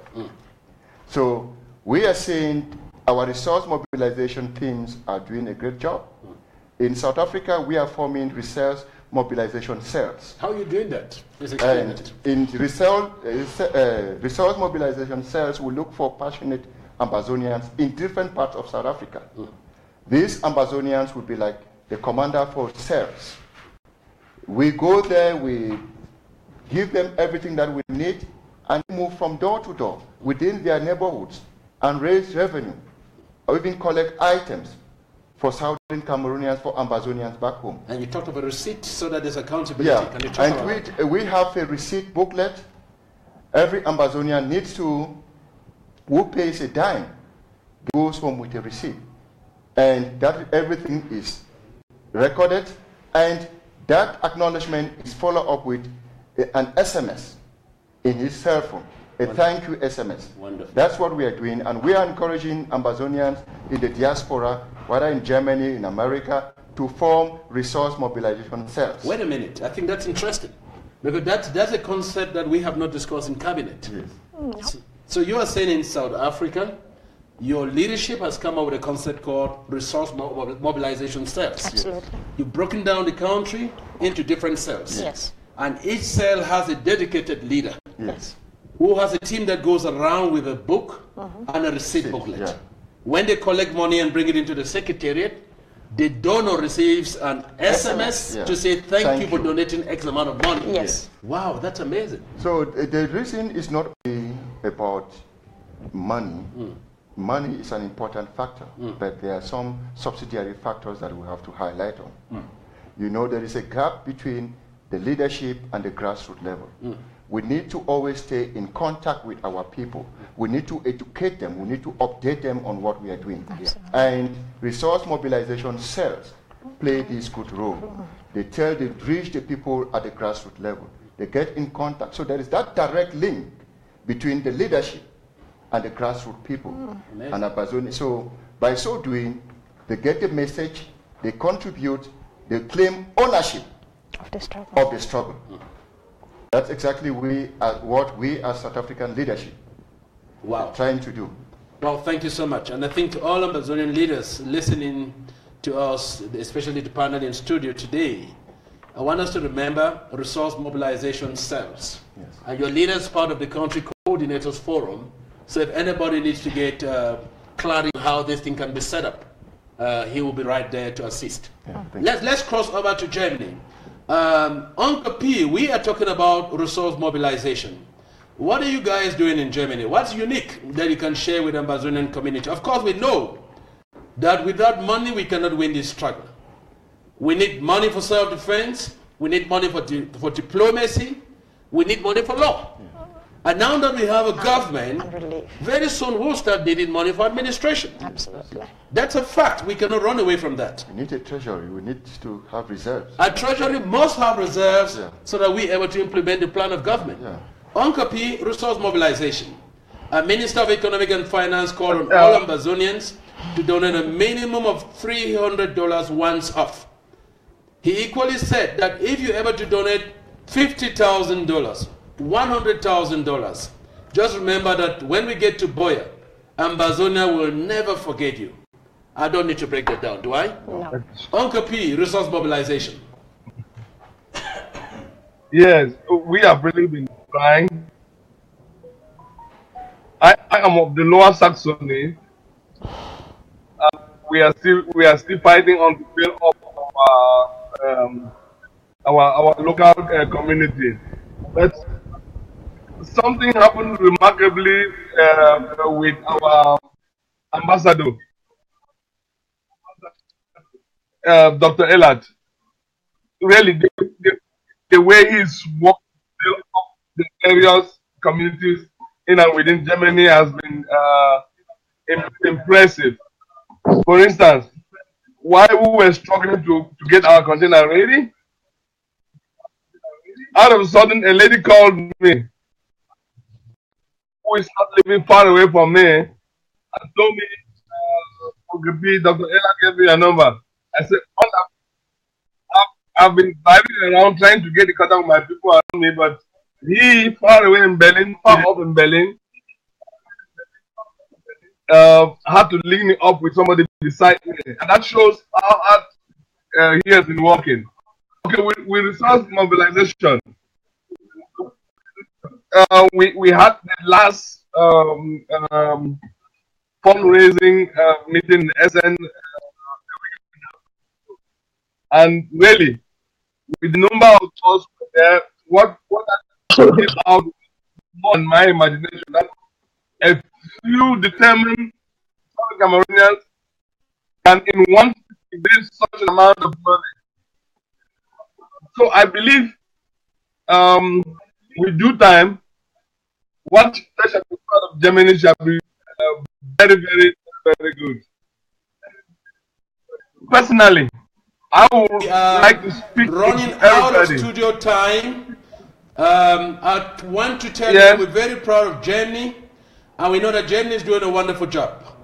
I want to share with you a discussion I had with one of our sister leaders from Nigeria, and this is what she said.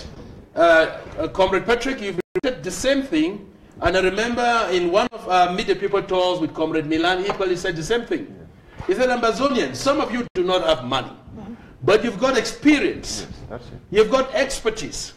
That's something money cannot buy. True. Let us see you're a doctor or you're a nurse in the US or in Britain, and you want to go down to the refugee camps and support our refugees. That's a powerful resource. Go to your church and present the Ambazonian case and tell them that in a month or two you would want to travel to Nigeria and you need X amount of money. They will donate. They will come with material. You have the expertise, they come with the support resources, and boom, you are in the refugee camp supporting the people. And why I would say that, we must remind Ambazonians that money meant for this struggle cannot be eaten or embezzled by an Ambazonian. Absolutely. Like we say from where we come from, if you eat it, you will poach. That's a fact. So yes, while we talk about accountability, we expect every single person to exercise what we call individual personal accountability. You must build trust. 1 amber for refugees must get to refugees. 1 amber or $1 for our brothers in jail must get to them. I would have loved us to belabor this point, but the call for resource mobilization, your expertise, material, money is a must. Those are the lubricants of this struggle, and if anybody thinks otherwise, we're not sure which planet you come from. And of course, with thousands of our people in Nigeria, loans provided by those of you with excess funds, so that our people can start economic life, build their own capital from that capital base, and you get your raw capital. That itself is something that is commendable. We must say that some of our illustrious Ambazonians are already doing that. Yeah. So any Ambazonian who's blessed by God, who's got ability, please do that. We have less than 8 minutes in studio, and I would like us to touch the question of education. The question of education, of course, without a doubt, we expect the president to talk a lot about refugees, to talk a lot about resource mobilization. Self-defense. We expect the president, who cannot claim ownership of Takumbang. Takumbang is owned by the grandma who appeared to the president in his dream. And instructed him, go and do this. And instructed him, go and do this. But of course, we will celebrate Takumbang Belgium, Takumbang UK, Takumbang Canada, Takumbang Nigeria, And Takumbang on ground zero. You know, Takumbang has become a global brand. Of course, it's a global brand. Even South African women, they are asking for Takumbang. Oh, really? You remember during on the 1st of October? Comrade Jesse, Takumbang South Africa. I am. And not only Ambazonian women, South African women are so passionate about Takumbang. It has become a global brand. That's amazing. And that's what the Ubuntu spirit stops. If South African women can support Ambazonian Takumbang, you understand? Yes. So that is Ubuntu. Of so course. we have to support. Absolutely. Now, the education question. We know that education is life. As Ambazonians, we equally know that you educate a nation, you prepare it for its future. But here we are at crossroads. Of course, the president will be making his speech, and many people would want to look at what is the president going to say about education. Of course, as spokesperson of government for quite some time, I'm well remembered for saying that La Republic has stopped schools from going on in Ambazonia. True. And I've given 3 reasons why La Republic has stopped schools from going. 1, Mancho BBC remains in jail till this date. Senator Penn Terrence, Vice Principal of Cas Bambili, remains in prison till this date. Many of our brothers and sisters have had hands and legs amputated. They can no longer go to school. Many are in Kondenge, in jails in Boya, jails in Bamenda, jails in Womb till this date. And so we then said, La Republic, we want schools to go on. But for schools to go on, there are certain conditions that must be met. The face of this revolution, Mancho BBC 1 must be released, and all Ambazonians, all, we mean all, that have ever been arrested for their right to declare that they're Ambazonians. 2, La Republic is a zone. Look at Bui County. Ambazonia. Ambazonia. Sorry, Ambazonia. Look at Bui County. Look at Meme. Now, let's not even talk about Manu. So, we gave a second condition of the schools to go on. La Republic must completely withdraw its colonial forces and administrators. Absolutely. And we are seeing the reverse. Rather than withdrawing the colonial forces and administrators, they are arming and they are declaring war. Not only declaring war, they are killing our people.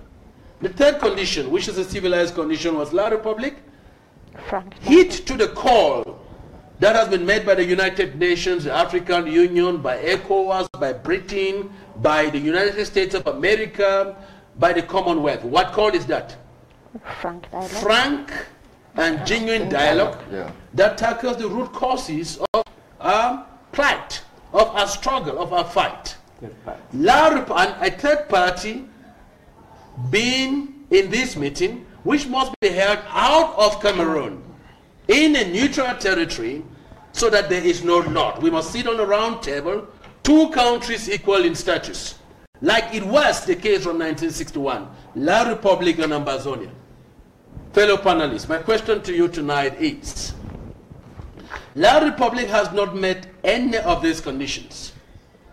Our leaders and people are not only in jail, they continue to kidnap them and them into hidden detention facilities. So many of our people remain unaccounted for. Our land continues to be increasingly militarized. And thirdly, La Republic is not willing for dialogue.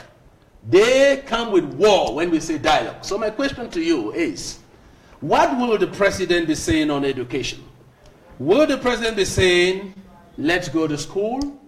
Or will the president be saying, there can be no school because La Republic remains adamant and it's very risky for anybody to go to any of our schools? I know those of you in the panel here in studio would really want to quickly jump and make a comment on that. But you go first. Keep it to 1 minute. We're running out of time.